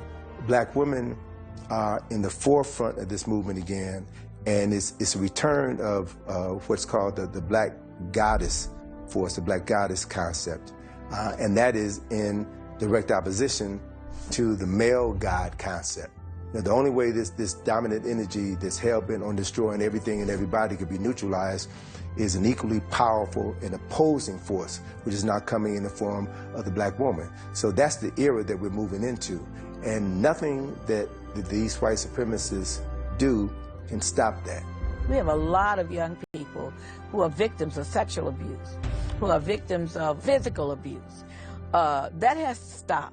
And granted, it's a replication of what has happened to them, but we have to stop turning our heads. When we know that something is going on wrong, we have to step in. Remember back in the day, I said, next door neighbor took care of you and made sure that mama knew you screwed up. We need to be able to develop that love relationship again with each other. And the third thing is B. That means build. And you build your economy. And you build by having an empowerment mindset. It's not about hitting the lottery. It's not about getting a record contract. It's not about getting a football contract. It's all about everything you do, your actions, everything you think should be about building and empowering yourself as a melanoid person. Now, what we need to do is convince 1 million black people to find 1 to 3 banks that they support. And take $100. I would love to do it just with one bank. Will you take 1 million black people to take $100 and on one day deposit it into that one black bank? That one black bank gains $100 million in acquisition in one day. And they can start making loans out against that money for homes the next day. Your GDP is $1.7 trillion. You are 13% of the population, but you are 1/10 of the U.S. economy. I told you there are 35,000 black millionaires in the United States. You are equal to Qatar. Qatar is one of the wealthiest countries on the face of the earth. You have 35,000 black millionaires in the United States. There are a pool of 34 million African Americans. You have 30,000 individuals in Qatar who are millionaires, but there are less than 1 million people who live in Qatar. Why? Because they talk economic development. Because they talk entrepreneurship. They're all over the world building businesses. Get over this victim mentality, Black America. Get over this, damn it, oh, woe is me. Your creator doesn't know anything about that. Quit trying to limit the unlimited and see how far you can go. Their God is money. They speak of God more on their currency than in the Bible. Because every bill, every coin says, in God we trust. It don't say in the word of God we trust. It says in God we trust, and in God is their money. Take their money. I think getting back to cooperative farming, and in the instances in the inner cities where you cannot do that, you forming food co-ops among African groups, African people in America, and buying your foods from people who grow organic foods is critical. Because people say, oh, it's expensive. Not if you have a co-op. It's not expensive. So we have to look at that as a factor. We need to look at economics. Need to look at that. Need to understand what economics is. And although I realize that money could be the root of all evil, it's also the root of success if you use it properly. We have to be real clear. We've got to spend our money in order that our nation is able to rise up out of this. I'm not into nation building. I'm into empire building. And to do that, you have to have a strong economic base. The first thing we need to do is study our history. The second thing we need to do is any businesses that do not serve our community, that treat us like they are parasites and we sacrifice, let's stop being their sacrifice by putting our money in our pocket and finding someplace else to spend it. We made $1 trillion last year and we gave it to the people who hate our guts. Let's take that $1 trillion and open businesses for ourselves. We need to get serious about business We need to get serious about entrepreneurship. We need to get serious about building residual income streams. And we need to find ways of being able to second generation it and pass it on to the next generation. And they have to be instructed, the second generation have to be instructed. This is what I've passed down to you, multiply it by 10 and pass that down to your children. And then essentially we then keep that program rolling. We need to go into our bookstores, go online to all of the black businesses, and we have to start to subscribe to them, and we start purchasing things. I do realize there are some things that our people do not manufacture that we need. I understand that. And under those circumstances, of course, you need to get your product. I am saying let's do a concerted effort looking for businesses that reflect us and do for us, and keep that dollar circulating in the community as many times as we possibly can before it leaves. And that's why people who say our history ain't nothing work so hard to keep it away from us. When you know who you are, you know what to do next about your well-being.